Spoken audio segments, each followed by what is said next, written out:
ਗੁਰੂ ਨਾਨਕ ਪਦ ਪੰਕਜ ਪਦ ਸਿਮਰੋ ਅੰਗਦ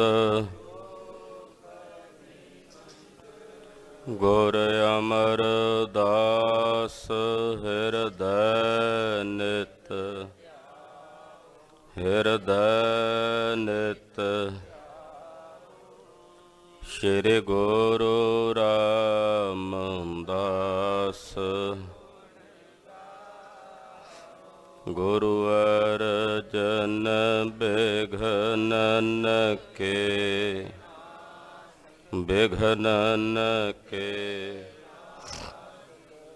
ਹਰ ਗੋਬਿੰਦ ਸ਼ੁਭ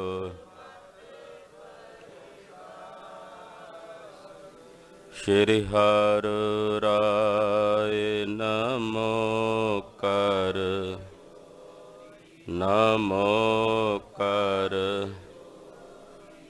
ਸ੍ਰੀ ਹਰਿ ਕ੍ਰਿਸ਼ਨ ਮਨਾਉ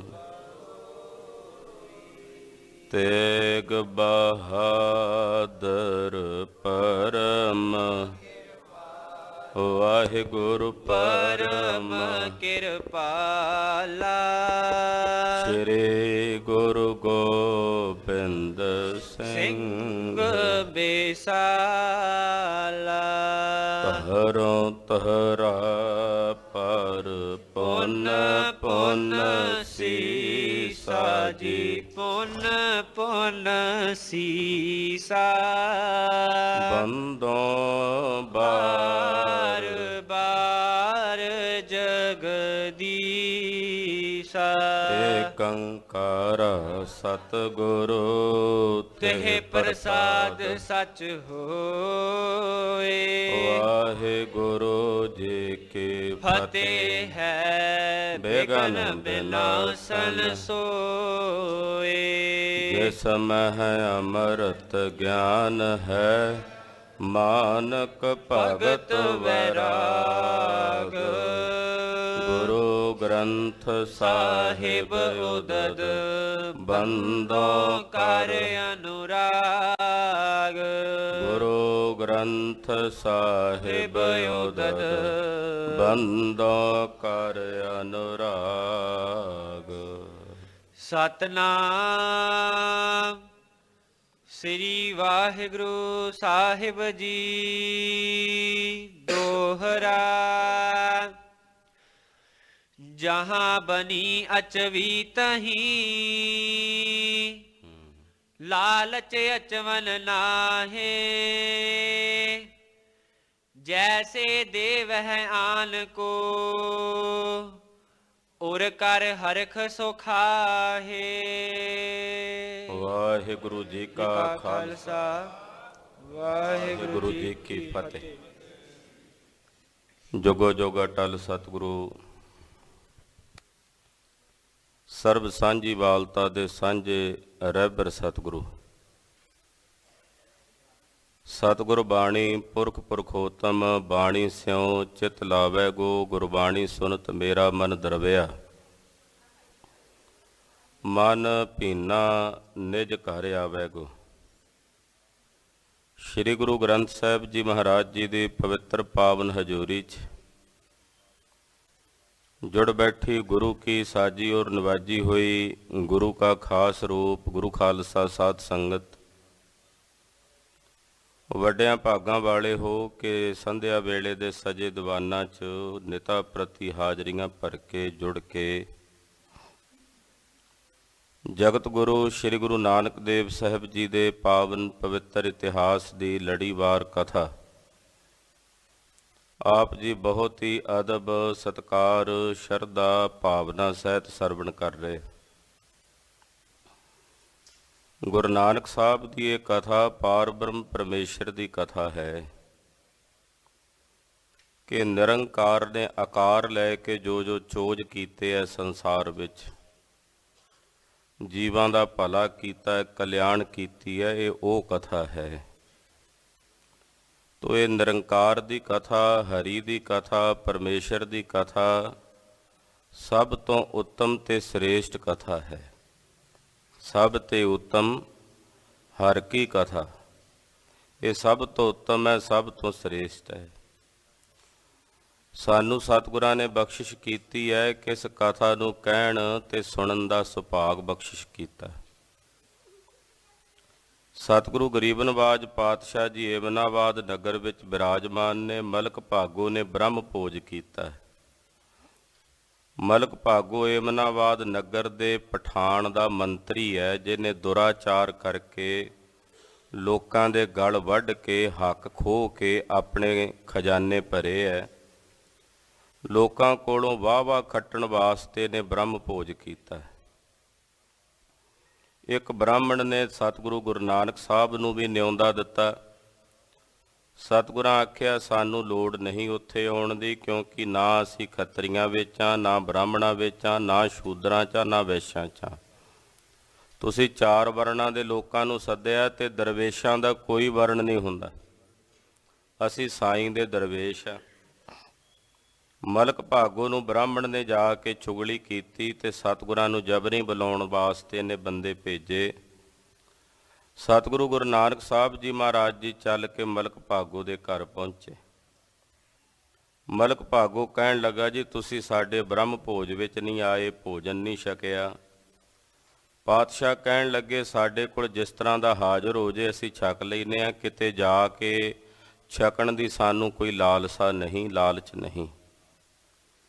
ਕਹਿੰਦਾ, ਜੀ ਤੁਸੀਂ ਜਿਹੜੀ ਮਰਿਆਦਾ ਚੱਲੀ ਆ ਰਹੀ ਹੈ ਦੁਨੀਆ ਦੀ, ਉਹਦੇ ਤੋਂ ਉਲਟ ਹੋ ਕੇ ਚੱਲਦੇ ਹੋ। ਆ ਵੇਖੋ, ਸਾਰੇ ਖੱਤਰੀ ਬ੍ਰਾਹਮਣ ਸ਼ੂਦਰ ਵੈਸ਼ ਆ ਕੇ ਭੋਜਨ ਛਕ ਰਹੇ ਨੇ, ਤੁਸੀਂ ਕਿਉਂ ਨਹੀਂ ਛਕਦੇ? ਮਹਾਰਾਜ ਜੀ ਕਹਿੰਦੇ, ਚੰਗਾ ਮਲਕ ਭਾਗੋ, ਫਿਰ ਲਿਆ, ਜਿਹੜੇ ਪਕਵਾਨ ਤੈਂ ਤਿਆਰ ਕੀਤੇ ਨੇ ਉਹ ਮੰਗਾ ਲੈ। ਆਓ ਮਨ ਬਿਰਤੀਆਂ ਇਕਾਗਰ ਕਰੀਏ। ਜਗਤ ਗੁਰੂ ਸ੍ਰੀ ਗੁਰੂ ਨਾਨਕ ਦੇਵ ਸਾਹਿਬ ਜੀ ਦਾ ਪਵਿੱਤਰ ਇਤਿਹਾਸ ਹੈ। ਸਰਵਣ ਕਰਨ ਤੋਂ ਪਹਿਲਾਂ ਸਤਿਗੁਰੂ ਗੁਰੂ ਨਾਨਕ ਸਾਹਿਬ ਜੀ ਦੀ ਮੂਰਤ ਦਾ ਧਿਆਨ ਆਪਣੇ ਹਿਰਦੇ 'ਚ ਵਸਾਈਏ। ਗੁਰ ਕੀ ਮੂਰਤ ਮਨ ਮਹਿ ਧਿਆਨ, ਗੁਰਮੂਰਤ ਨੂੰ ਹਿਰਦੇ 'ਚ ਵਸਾਈਏ, ਕਿਉਂਕਿ ਗੁਰੂ ਕੀ ਮੂਰਤ ਗੁਰੂ ਕਾ ਸ਼ਬਦ ਹੈ। ਸਤਿਗੁਰੂ ਜੀ ਦਾ ਸ਼ਬਦ ਹਿਰਦੇ 'ਚ ਵਸਾਉਂਦਿਆਂ ਰਸਨਾ ਪਵਿੱਤਰ ਕਰਦਿਆਂ ਆਖੋ ਜੀ, ਸਤਨਾਮ ਸ੍ਰੀ ਵਾਹਿਗੁਰੂ ਸਾਹਿਬ ਜੀ। ਸਤਨਾਮ ਸ੍ਰੀ ਵਾਹਿਗੁਰੂ ਸਾਹਿਬ ਜੀ। ਦੋਹਰਾ ਸੁਨ ਸ਼੍ਰੋਨਨ ਸ਼੍ਰੀ ਗੁਰੂ ਪਨੈ, ਆਨਹੁ ਅਭੈ ਆਹਾਰ। ਮਲਕ ਭਾਗੋ ਦੇ ਬੋਲ ਸੁਣ ਕੇ ਸਤਿਗੁਰੂ ਜੀ ਕਹਿਣ ਲੱਗੇ, ਜਾ ਫਿਰ ਮਲਕ ਭਾਗੋ ਲਿਆ ਜਿਹੜੇ ਤੂੰ ਪਕਵਾਨ ਬਣਾਏ ਨੇ, ਜਿਹੜਾ ਤੂੰ ਬ੍ਰਹਮ ਭੋਜ ਦੇ ਵਿੱਚ ਭੋਜਨ ਤਿਆਰ ਕੀਤਾ, ਥਾਲ 'ਚ ਪਾ ਕੇ ਲੈ ਕੇ ਆ। ਬ੍ਰਹਮ ਭੋਜ ਮਹਿ ਜੋ ਕਰਿਓ, ਰਹੇ ਨਾ ਚਾਹੇ ਤੁਮਾਰ। ਬ੍ਰਹਮ ਭੋਜ ਵਿੱਚ ਜੋ ਤੂੰ ਬਣਾਇਆ ਲਿਆ ਸਾਡੇ ਕੋਲ, ਤੇਰੀ ਚਾਹਨਾ ਕਿਤੇ ਰਹਿ ਨਾ ਜਾਵੇ ਕਿ ਮੈਂ ਗੁਰੂ ਨਾਨਕ ਸਾਹਿਬ ਜੀ ਨੂੰ ਭੋਜਨ ਦੇ ਨਹੀਂ ਸਕਿਆ। ਤੂੰ ਜਿਹੜੀ ਆਪਣੀ ਚਾਹਨਾ ਹੈ ਉਹ ਪੂਰੀ ਕਰ ਲੈ ਲਿਆ ਕੇ। ਚੌਪਈ ਤੇ ਸੋ ਕਹਿ ਲਾਲੋ ਸੋ ਭਾਖਾ। ਮਲਕ ਭਾਗੋ ਨੂੰ ਕਹਿ ਕੇ ਵੀ ਤੂੰ ਵੀ ਲਿਆ ਪ੍ਰਸ਼ਾਦਾ, ਤੇ ਇਧਰ ਮਹਾਰਾਜ ਜੀ ਨੇ ਭਾਈ ਲਾਲੋ ਜੀ ਨੂੰ ਵੀ ਹੁਕਮ ਕੀਤਾ। ਅੰਨ ਹੋਇ ਅਸਨ ਹੋਏ ਕੁਛ ਰਾਖਾ। ਕਹਿੰਦੇ, ਭਾਈ ਲਾਲੋ ਤੂੰ ਵੀ ਜਾ ਘਰ, ਤੇ ਘਰ ਜਾ ਕੇ ਜੇ ਤੇਰੇ ਕੋਲ ਛਾਬੇ 'ਚ ਕੋਈ ਪ੍ਰਸ਼ਾਦਾ ਪਿਆ ਹੈ ਤਾਂ ਤੂੰ ਵੀ ਕੋਈ ਪ੍ਰਸ਼ਾਦਾ ਘਰ ਵਿੱਚ ਪੱਕਿਆ ਹੋਇਆ ਜਿਹੜਾ ਉਹ ਲੈ ਕੇ ਆ। ਲਾਲੋ ਨਿਜ ਘਰ ਆਵਾ ਦੋਰਾ। ਭਾਈ ਲਾਲੋ ਜੀ ਸਤਿਗੁਰਾਂ ਦਾ ਬਚਨ ਮੰਨ ਕੇ ਤੇਜ਼ੀ ਨਾਲ ਆਪਣੇ ਘਰ ਆਏ। ਲੀਨ ਕੋਦਰੇ ਕੋ ਟੁਕ ਟੋਰਾ। ਘਰ ਦੇ ਵਿੱਚ ਛਾਬੇ 'ਚ ਕੋਦਰੇ ਦਾ ਇੱਕ ਪ੍ਰਸ਼ਾਦਾ ਪਿਆ ਸੀ ਭਾਈ ਲਾਲੋ ਦੇ ਘਰ। ਕੋਦਰੇ ਦਾ ਉਹੀ ਇੱਕ ਪ੍ਰਸ਼ਾਦਾ ਰੁਮਾਲ 'ਚ ਲਪੇਟ ਕੇ ਭਾਈ ਲਾਲੋ ਜੀ ਲੈ ਆਏ। ਮਲਕ ਅਸਨ ਸਨ ਗਦ ਮੰਗਾਵਾ। ਇੱਧਰ ਮਲਕ ਭਾਗੋ ਨੇ ਘਿਓ 'ਚ ਬਣੇ ਪਕਵਾਨ ਸੀ ਉਹ ਮੰਗਵਾਏ। ਬ੍ਰਹਮ ਭੋਜ ਮਹਿ ਜੋ ਕਰਵਾਵਾ। ਜਿਹੜੇ ਘਿਓ 'ਚ ਬਣੇ ਪਕਵਾਨ ਬ੍ਰਹਮ ਭੋਜ 'ਚ ਨੇ ਤਿਆਰ ਕਰਵਾਏ ਸਨ, ਉਹ ਸਾਰੇ ਪਕਵਾਨ ਮਲਕ ਭਾਗੋ ਨੇ ਸੱਦੇ ਨੇ ਮੰਗਾਏ ਹਨ। ਪੂਪ ਪੂਰ ਕਾ ਬਹੁਰ ਤਿਹਾਵਲ। ਕੀ ਬਣਿਆ ਸੀ? ਪੂੜੀਆਂ ਬਣੀਆਂ ਸਨ, ਪੂੜੇ ਬਣੇ ਹੋਏ ਸਨ।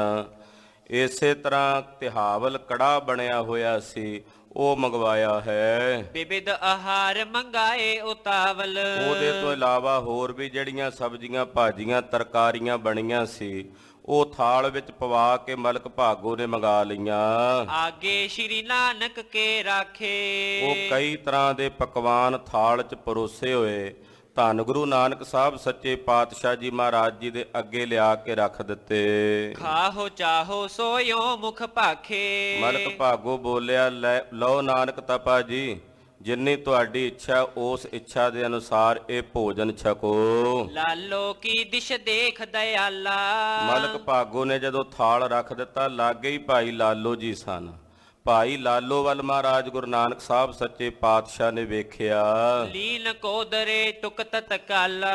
ਇਸ਼ਾਰਾ ਕੀਤਾ, ਲਿਆ ਲਾਲੋ, ਜਿਹੜਾ ਪ੍ਰਸ਼ਾਦਾ ਤੂੰ ਲੈ ਕੇ ਆਇਆ ਉਹ ਵੀ ਸਾਨੂੰ ਦੇ ਦੇ। ਭਾਈ ਲਾਲੋ ਦੇ ਕੋਦਰੇ ਦਾ ਪ੍ਰਸ਼ਾਦਾ ਸਤਿਗੁਰੂ ਜੀ ਨੇ ਆਪਣੇ ਹੱਥ ਵਿੱਚ ਪਕੜ ਲਿਆ। ਦੋਹਰਾ ਬਾਵੇਂ ਕਰ ਮਹਿ ਪੂਪ ਲੈ ਦਾਹਨ ਟੁਕਰਾ ਧਾਰ। ਸੱਜੇ ਹੱਥ ਵਿੱਚ ਮਹਾਰਾਜ ਜੀ ਨੇ ਭਾਈ ਲਾਲੋ ਦਾ ਜਿਹੜਾ ਕੋਦਰੇ ਦਾ ਪ੍ਰਸ਼ਾਦਾ ਸੀ ਉਹ ਪਕੜ ਲਿਆ ਤੇ ਖੱਬੇ ਹੱਥ ਦੇ ਵਿੱਚ ਜਿਹੜੀ ਮਲਕ ਭਾਗੋ ਦਾ ਪੂੜਾ ਪਿਆ ਸੀ, ਪੂੜੀ ਪਈ ਸੀ, ਉਹ ਮਹਾਰਾਜ ਜੀ ਨੇ ਆਪਣੇ ਹੱਥ ਵਿੱਚ ਜਿਵੇਂ ਗੋਲ ਜੀ ਘੁਮਾ ਕੇ ਉਹ ਪਕੜ ਲਈ। ਹਾਥ ਚਪੀੜੇ ਜੁਗਲ ਜਬ ਹੇਰਤ ਲੋਕ ਅਪਾਰ। ਤੇ ਇੱਕ ਹੱਥ ਵਿੱਚ ਸੱਜੇ 'ਚ ਕੋਦਰੇ ਦਾ ਪ੍ਰਸ਼ਾਦਾ ਭਾਈ ਲਾਲੋ ਦਾ ਤੇ ਖੱਬੇ ਹੱਥ ਵਿੱਚ ਮਲਕ ਭਾਗੋ ਦੀ ਪੂੜੀ ਹੈ। ਦੋਵੇਂ ਹੱਥਾਂ ਨੂੰ ਮਹਾਰਾਜ ਜੀ ਨੇ ਝਪੀੜਿਆ, ਜਿਵੇਂ ਰੋਟੀ ਫੜੀ ਹੁੰਦੀ ਹੱਥ 'ਚ, ਉਹ ਪਕੜ ਕੇ ਮਹਾਰਾਜ ਜੀ ਨੇ ਦੋਵੇਂ ਹੱਥਾਂ ਨੂੰ ਘੁੱਟਿਆ। ਦੋਵੇਂ ਪ੍ਰਸ਼ਾਦੇ ਜਿਹੜੇ ਨੇ ਉਹ ਮਹਾਰਾਜ ਜੀ ਦੇ ਹੱਥਾਂ ਵਿੱਚ ਘੁੱਟੇ ਗਏ। ਚੌਪਈ ਦੋਹੂ ਹੱਥ ਤੇ ਨਿਕਸੀ ਧਾਰਾ। ਸਾਰੀ ਦੁਨੀਆ ਵੇਖ ਰਹੀ ਹੈ, ਮਲਕ ਭਾਗੋ ਵੇਖ ਰਿਹਾ, ਹੋਰ ਬਹੁਤ ਸਾਰੇ ਲੋਕ ਖੜੇ ਸਨ ਉੱਥੇ ਵੇਖ ਰਹੇ ਨੇ। ਕੀ ਵੇਖਦੇ ਨੇ ਕਿ ਸਤਿਗੁਰਾਂ ਦੇ ਦੋਨਾਂ ਹੱਥਾਂ ਵਿੱਚੋਂ, ਪੂੜੀ ਵਿੱਚੋਂ ਵੀ ਤੇ ਇੱਧਰ ਮਲਕ ਭਾਗੋ ਦੀ ਪੂੜੀ ਚੋਂ ਤੇ ਭਾਈ ਲਾਲੋ ਦੇ ਕੋਦਰੇ ਦੇ ਪ੍ਰਸ਼ਾਦੇ ਚੋਂ ਦੋ ਧਾਰਾਵਾਂ ਜਿਹੜੀਆਂ ਸਾਨੂੰ ਵਹਿ ਕੇ ਜ਼ਮੀਨ ਤੇ ਡਿੱਗ ਪਈਆਂ। ਬਹੁ ਲੋਕਨ ਕੀ ਸਭਾ ਮਝਾਰਾ। ਬਹੁਤ ਸਾਰੇ ਲੋਕਾਂ ਦੀ ਸਭਾ ਲੱਗੀ ਹੋਈ ਆ, ਬੜੇ ਬੜੇ ਵਜ਼ੀਰ ਬੈਠੇ ਹੋਏ ਨੇ, ਬਹੁਤ ਸਾਰੀ ਦੁਨੀਆ ਉੱਥੇ ਇਕੱਠੀ ਹੋਈ ਵੇਖ ਰਹੀ ਹੈ। ਇੱਕ ਤੇ ਦੂਧ ਰਕਤ ਇੱਕ ਨਿਸਰੀ। ਜਿਹੜੇ ਹੱਥ ਵਿੱਚ ਮਹਾਰਾਜ ਜੀ ਨੇ ਭਾਈ ਲਾਲੋ ਦੇ ਕੋਦਰੇ ਦਾ ਪ੍ਰਸ਼ਾਦਾ ਪਕੜਿਆ ਸੀ ਸੱਜੇ ਹੱਥ ਵਿੱਚ, ਉਹਦੇ ਚੋਂ ਦੁੱਧ ਦੀ ਧਾਰਾ ਜਿਹੜੀ ਆ ਉਹ ਵਹਿ ਕੇ ਜ਼ਮੀਨ ਤੇ ਜਾ ਰਹੀ ਹੈ। ਔਰ ਜਿਹੜਾ ਦੂਜੇ ਹੱਥ ਵਿੱਚ ਮਹਾਰਾਜ ਜੀ ਨੇ ਮਲਕ ਭਾਗੋ ਦਾ ਪੂੜਾ ਪਕੜ ਕੇ ਘੁੱਟਿਆ, ਉਹਦੇ ਵਿੱਚੋਂ ਖੂਨ ਦੀ ਧਾਰਾ ਜਿਹੜੀ ਆ ਉਹ ਵਹਿ ਕੇ ਜ਼ਮੀਨ ਤੇ ਡਿੱਗ ਰਹੀ ਹੈ। ਗੰਗ ਸਰਸੁਤੀ ਸੀਤ ਹੈ ਪਸਰੀ। ਖਾਲਸਾ ਜੀ ਇਉਂ ਜਾਪਦਾ ਵੀ ਇੱਕ ਹੱਥ ਚੋਂ ਗੰਗਾ ਵਹਿ ਟੁਰੀ ਹੋਵੇ ਤੇ ਦੂਜੇ ਹੱਥ ਵਿੱਚੋਂ ਸਰਸਵਤੀ। ਗੰਗਾ ਦਾ ਪਾਣੀ ਚਿੱਟੇ ਰੰਗ ਦਾ ਹੁੰਦਾ ਤੇ ਸਰਸਵਤੀ ਦਾ ਪਾਣੀ ਜਿਹੜਾ ਨਦੀ ਦਾ ਉਹ ਲਾਲ ਰੰਗ ਦਾ ਹੁੰਦਾ। ਕਹਿੰਦੇ ਮਾਨੋ ਇਹ ਦੋ ਧਾਰਾਵਾਂ ਗੰਗਾ ਤੇ ਸਰਸਵਤੀ ਦੇ ਵਾਂਗੂ ਮਹਾਰਾਜ ਜੀ ਦੇ ਹੱਥਾਂ 'ਚੋਂ ਵਹਿ ਕੇ ਜ਼ਮੀਨ ਤੇ ਫੈਲ ਰਹੀਆਂ ਹਨ। ਇੱਕ ਦਿਸ ਦੂਧ ਭਰਤ ਧਰ ਮਾਹੀ। ਇੱਕ ਪਾਸਿਓਂ ਧਰਤੀ ਤੇ ਜ਼ਮੀਨ ਤੇ ਦੁੱਧ ਦੀ ਧਾਰਾ ਵਹਿ ਰਹੀ ਹੈ। ਇੱਕ ਦਿਸ ਸ੍ਰੋਣਿਤ ਨਿਚੁਰਤ ਤਾਹੀ। ਔਰ ਖੱਬੇ ਹੱਥ ਵਿੱਚੋਂ ਖੂਨ ਦੀ ਧਾਰ ਵਹਿ ਕੇ ਜ਼ਮੀਨ ਤੇ ਡਿੱਗ ਰਹੀ ਹੈ। ਹੱਥ ਚਪੀੜੈ ਸ਼੍ਰੀ ਗੁਰ ਜਿਉ ਜਿਉ। ਜਿਵੇਂ ਜਿਵੇਂ ਮਹਾਰਾਜ ਜੀ ਹੱਥ ਘੁੱਟਦੇ ਹਨ, ਇੱਕ ਸਹਿ ਤਿਨ ਤੇ ਅਧਿਕ ਹੈ ਤਿਉ ਤਿਉ। ਤਿਵੇਂ ਤਿਵੇਂ ਦੁੱਧ ਦੀ ਧਾਰਾ ਤੇ ਖੂਨ ਦੀ ਧਾਰਾ ਅਧਿਕ ਹੋ ਕੇ ਮਹਾਰਾਜ ਜੀ ਦੇ ਹੱਥਾਂ 'ਚ ਜ਼ਮੀਨ ਤੇ ਡਿੱਗਦੀ ਹੈ। ਚੱਕਰਿਤ ਭਏ ਸਭਾ ਨਰ ਸਾਰੇ। ਜਿੰਨੀ ਸਭਾ ਦੇ ਲੋਕ ਸਨ ਵੇਖ ਕੇ ਚਕਰਤ ਹੋ ਰਹੇ ਨੇ, ਸਭ ਹੈਰਾਨ ਹੋ ਰਹੇ ਨੇ। ਇਹ ਅਚਰਜ ਕਬ ਨਹੀਂ ਨਿਹਾਰੇ। ਕਹਿੰਦੇ ਕਦੇ ਇਹੋ ਜਿਹਾ ਅਚਰਜ, ਇਹੋ ਜਿਹਾ ਕੌਤਕ, ਵਿਸਮਾਦਮਈ ਕੌਤਕ ਅੱਜ ਤੱਕ ਅਸੀਂ ਕਦੇ ਨਹੀਂ ਵੇਖਿਆ। ਅਸਨ ਵਿਖੈ ਤੇ ਰਕਤ ਨਿਕਾਸਾ। ਕਿ ਕਦੇ ਪ੍ਰਸ਼ਾਦੇ ਵਿੱਚੋਂ, ਭੋਜਨ ਵਿੱਚੋਂ ਵੀ ਖੂਨ ਨਿਕਲਦਾ ਹੁੰਦਾ। ਕਹਿੰਦੇ ਅਸੀਂ ਪਹਿਲੀ ਵਾਰ ਵੇਖ ਰਹੇ ਹਾਂ। ਕੀਨੋ ਇੱਕ ਤੇ ਦੂਧ ਪ੍ਰਕਾਸ਼ਾ। ਕਹਿੰਦੇ ਫਿਰ ਦੂਜੇ ਹੱਥ ਵਿੱਚ ਫੜੇ ਪ੍ਰਸ਼ਾਦੇ ਵਿੱਚੋਂ ਦੁੱਧ ਦੀ ਧਾਰਾ ਵਹਿ ਰਹੀ ਹੈ। ਐਸਾ ਵੀ ਅੱਜ ਤਾਈਂ ਅਸੀਂ ਕਦੇ ਨਹੀਂ ਤੱਕਿਆ, ਕਦੇ ਨਹੀਂ ਵੇਖਿਆ। ਦੋਹਰਾ ਪੀਰ ਪੂਰ ਪੌਲੰਗ ਭਰਿਓ ਹੇਰਤ ਅਚਰਜ ਬਾਤ। ਕਹਿੰਦੇ ਸਾਰਾ ਘਰ ਭੀੜ ਨਾਲ ਭਰ ਗਿਆ, ਲੋਕ ਹੈਰਾਨ ਨੇ। ਅੱਖਾਂ ਤੱਡ ਕੇ ਬੜੀ ਹੈਰਾਨੀ ਤੇ ਵਿਸਮਾਦ ਨਾਲ ਵੇਖਦੇ ਨੇ, ਆਹ ਕੀ ਹੋ ਰਿਹਾ ਸਮਝ ਨਹੀਂ ਆ ਰਹੀ। ਕੋ ਬਿਦ ਸਮਝ ਨ ਆਵਈ ਦੀਸਤ ਹੈ ਬਖਿਆਤ। ਕਹਿੰਦੇ ਅੱਖਾਂ ਨੂੰ ਮਲ ਮਲ ਕੇ ਵੇਖਦੇ ਨੇ ਵੀ ਕਿਤੇ ਅੱਖਾਂ ਦਾ ਭਰਮ ਤਾਂ ਨਹੀਂ, ਵਾਰ-ਵਾਰ ਵੇਖਦੇ ਨੇ, ਹੈਰਾਨ ਹੋ ਰਹੇ ਨੇ, ਪਰ ਸਮਝ ਵਿੱਚ ਕਿਸੇ ਨੂੰ ਨਹੀਂ ਆ ਰਿਹਾ ਵੀ ਹੋ ਕੀ ਰਿਹਾ ਹੈ। ਚੌਪਈ ਸ੍ਰੀ ਗੁਰ ਧਰਮ ਮੂਲ ਸੋ ਸਾਨੀ। ਧੰਨ ਗੁਰੂ ਨਾਨਕ ਸਾਹਿਬ ਸੱਚੇ ਪਾਤਸ਼ਾਹ ਜੋ ਧਰਮ ਦਾ ਮੂਲ ਹਨ, ਜਿਨ੍ਹਾਂ ਤੋਂ ਧਰਮ ਪੈਦਾ ਹੁੰਦਾ ਸੰਸਾਰ ਵਿੱਚ। ਬੋਲੇ ਪਰਮ ਮਨੋਹਰ ਬਾਣੀ। ਬੜੀ ਮਨੋਹਰ ਬਾਣੀ, ਲੋਕਾਂ ਦੀ ਜਿਹੜੀ ਹੈਰਾਨੀ ਸੀ ਉਹਨੂੰ ਦੂਰ ਕਰਨ ਵਾਸਤੇ, ਗਰੀਬ ਨਵਾਜ ਜੀ ਮਤ ਦੇਣ ਲਈ, ਸਮਝਾਉਣ ਲਈ ਬੋਲੇ। ਬਹੁਤ ਨਰਨ ਕੋ ਸ਼ਰੋਨਤ ਲੀਨਾ। ਮਹਾਰਾਜ ਜੀ ਕਹਿੰਦੇ ਮਲਕ ਭਾਗੋ, ਆ ਜਿਹੜਾ ਖੂਨ ਵਗਦਾ ਤੂੰ ਵੇਖ ਰਿਹਾ ਨਾ, ਤੇਰੇ ਪੂੜੇ ਵਿੱਚੋਂ ਜਿਹੜਾ ਖੂਨ ਦੀ ਧਾਰਾ ਵਹਿ ਰਹੀ ਹੈ, ਇਹ ਉਹ ਖੂਨ ਹੈ ਜਿਹੜਾ ਤੂੰ ਲੋਕਾਂ ਦਾ ਨਿਚੋੜ ਕੇ ਆਪਣੇ ਖਜ਼ਾਨੇ 'ਚ ਇਕੱਠਾ ਕੀਤਾ, ਲੋਕਾਂ ਦੇ ਗਲ ਵੱਢ ਕੇ ਲੋਕਾਂ ਦਾ ਹੱਕ ਖਾਧਾ ਹੈ, ਔਰ ਜਿਹੜਾ ਅਨੇਕ ਪ੍ਰਕਾਰ ਦੇ ਦੁਰਾਚਾਰ ਨਾਲ, ਭ੍ਰਸ਼ਟਾਚਾਰ ਨਾਲ ਲੋਕਾਂ ਕੋਲੋਂ ਪੈਸਾ ਇਕੱਠਾ ਕੀਤਾ ਸੀ ਨਾ, ਇਹ ਉਹ ਖੂਨ ਹੈ ਜਿਹੜਾ ਅਸੀਂ ਤੈਨੂੰ ਪ੍ਰਤੱਖ ਰੂਪ ਕਰਕੇ ਵਿਖਾਇਆ। ਇਹ ਗਰੀਬਾਂ ਦਾ ਖੂਨ ਹੈ ਜਿਹੜਾ ਤੂੰ ਵੀ ਖਾਨਾ ਤੇ ਬ੍ਰਹਮ ਭੋਜ ਦੇ ਨਾਂ ਤੇ ਲੋਕਾਂ ਨੂੰ ਵੀ ਖਵਾ ਰਿਹਾ ਸੀ, ਤੇ ਆਪਣੇ ਬੱਚਿਆਂ ਨੂੰ ਵੀ ਤੂੰ ਇਹੀ ਖਵਾ ਰਿਹਾ ਹੈ। ਇਹ ਪ੍ਰਤੱਖ ਰੂਪ 'ਚ ਤੈਨੂੰ ਵਿਖਾਇਆ ਸੀ। ਹਾਂਜੀ, ਤੇਹ ਕੋ ਬ੍ਰਹਮ ਭੋਜ ਤੈ ਕੀਨਾ। ਆ ਜਿਹੜਾ ਲੋਕਾਂ ਦਾ ਖੂਨ ਵੇਖ ਰਿਹਾ ਤੂੰ, ਇਸੇ ਦਾ ਬ੍ਰਹਮ ਭੋਜ ਕੀਤਾ ਹੈ, ਇਹੀ ਬ੍ਰਹਮ ਭੋਜ ਬਣਾ ਕੇ ਤੂੰ ਸਾਰਿਆਂ ਨੂੰ ਛਕਾਇਆ ਹੈ। ਇਹ ਕੇ ਅਚਵਤ ਪੁੰਨ ਭਲਾਈ। ਇਹਨੂੰ ਜਿਹਨੇ ਜਿਹਨੇ ਖਾਧਾ ਉਹਦੇ ਸਾਰੇ ਪੁੰਨ ਨਸ਼ਟ ਹੋ ਗਏ ਨੇ। ਤੇਰਾ ਇਹ ਭੋਜਨ ਜਿਹਨੇ ਜਿਹਨੇ ਵੀ ਖਾਧਾ, ਕੋਈ ਸਾਧੂ ਆ ਕੇ ਖਾ ਕੇ ਗਿਆ, ਕੋਈ ਸੰਤ ਖਾ ਕੇ ਗਿਆ, ਕੋਈ ਬ੍ਰਾਹਮਣ, ਕੋਈ ਖੱਤਰੀ, ਕੋਈ ਸ਼ੂਦਰ, ਕੋਈ ਵੈਸ਼, ਜਿਹੜਾ ਜਿਹੜਾ ਵੀ ਖਾ ਕੇ ਗਿਆ ਉਹਦੇ ਸਾਰਿਆਂ ਦੇ ਪੁੰਨ ਨਸ਼ਟ ਹੋ ਗਏ ਐ। ਇਦਾਂ ਦਾ ਭੋਜਨ ਖਾ ਕੇ ਪੁੰਨ ਨਸ਼ਟ ਹੋ ਜਾਂਦੇ ਨੇ, ਪੁੰਨ ਨਹੀਂ ਰਹਿੰਦੇ। ਮਹਾਰਾਜ ਗਰੀਬ ਨਵਾਜ ਪਾਤਸ਼ਾਹ ਦੇ ਨਾਲ ਬਚਨਾਂ ਬਾਬਤ ਬਹੁਤ ਸਾਰੇ ਮਹਾਂਪੁਰਸ਼ ਦੱਸਦੇ ਐ ਕਿ ਜੈਸਾ ਅੰਨ ਤੈਸਾ ਮਨ। ਜਿੱਦਾਂ ਦਾ ਬੰਦਾ ਅੰਨ ਖਾਂਦਾ ਉਹਦਾ ਮਨ ਉਦਾਂ ਦਾ ਹੋ ਜਾਂਦਾ। ਜੇ ਭੈੜੇ ਤਰੀਕੇ ਨਾਲ ਕੀਤੀ ਹੋਈ ਕਮਾਈ ਦਾ ਅੰਨ ਖਰੀਦ ਕੇ ਬੰਦਾ ਖਾਂਦਾ ਤੇ ਉਹਦਾ ਮਨ ਵੀ ਉਦਾਂ ਦਾ ਹੋ ਜਾਂਦਾ, ਉਹਦੀ ਮਾਨਸਿਕ ਬਿਰਤੀ ਉਦਾਂ ਦੀ ਬਣ ਜਾਂਦੀ ਹੈ, ਔਰ ਉਹਦੇ ਸਾਰੇ ਪੁੰਨ ਕਰਮ ਮਹਾਰਾਜ ਗੁਰੂ ਨਾਨਕ ਸਾਹਿਬ ਜੀ ਕਹਿੰਦੇ ਨਸ਼ਟ ਭ੍ਰਸ਼ਟ ਹੋ ਜਾਂਦੇ ਹਨ।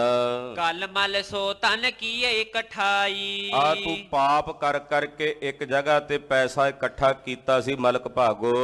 ਸੁਨੋ ਮਲਕ ਜਿਹ ਕੋ ਸੁਧ ਨਾਹੀ। ਇਹ ਮਲਕ ਭਾਗੋ, ਜਿਨ੍ਹਾਂ ਨੂੰ ਖਬਰ ਨਹੀਂ ਸੀ ਤੇਰੀ, ਜਿਨ੍ਹਾਂ ਨੂੰ ਨਹੀਂ ਸੀ ਪਤਾ ਕਿ ਤੂੰ ਇਹ ਪਾਪ ਕਰਕੇ, ਦੁਰਾਚਾਰ ਕਰਕੇ ਪੈਸਾ ਇਕੱਠਾ ਕੀਤਾ, ਲੋਕਾਂ ਦਾ ਖੂਨ ਚੂਸ ਚੂਸ ਕੇ ਪੈਸੇ ਇਕੱਠੇ ਕੀਤੇ ਨੇ, ਜਿਨ੍ਹਾਂ ਨੂੰ ਇਸ ਗੱਲ ਦਾ ਨਹੀਂ ਸੀ ਪਤਾ, ਸੋ ਇਹ ਸ਼੍ਰੋਣਿਤ ਹਿਤ ਕਰ ਖਾਹੀ। ਉਹਨਾਂ ਨੇ ਆ ਕੇ ਗਰੀਬਾਂ ਦਾ ਇਹ ਖੂਨ ਤੇਰੇ ਘਰ ਦੇ ਵਿੱਚ ਬ੍ਰਹਮ ਭੋਜ ਦੇ ਨਾਂ ਤੇ ਆ ਕੇ ਖਾ ਲਿਆ, ਜਿਨ੍ਹਾਂ ਨੂੰ ਖਬਰ ਨਹੀਂ ਸੀ।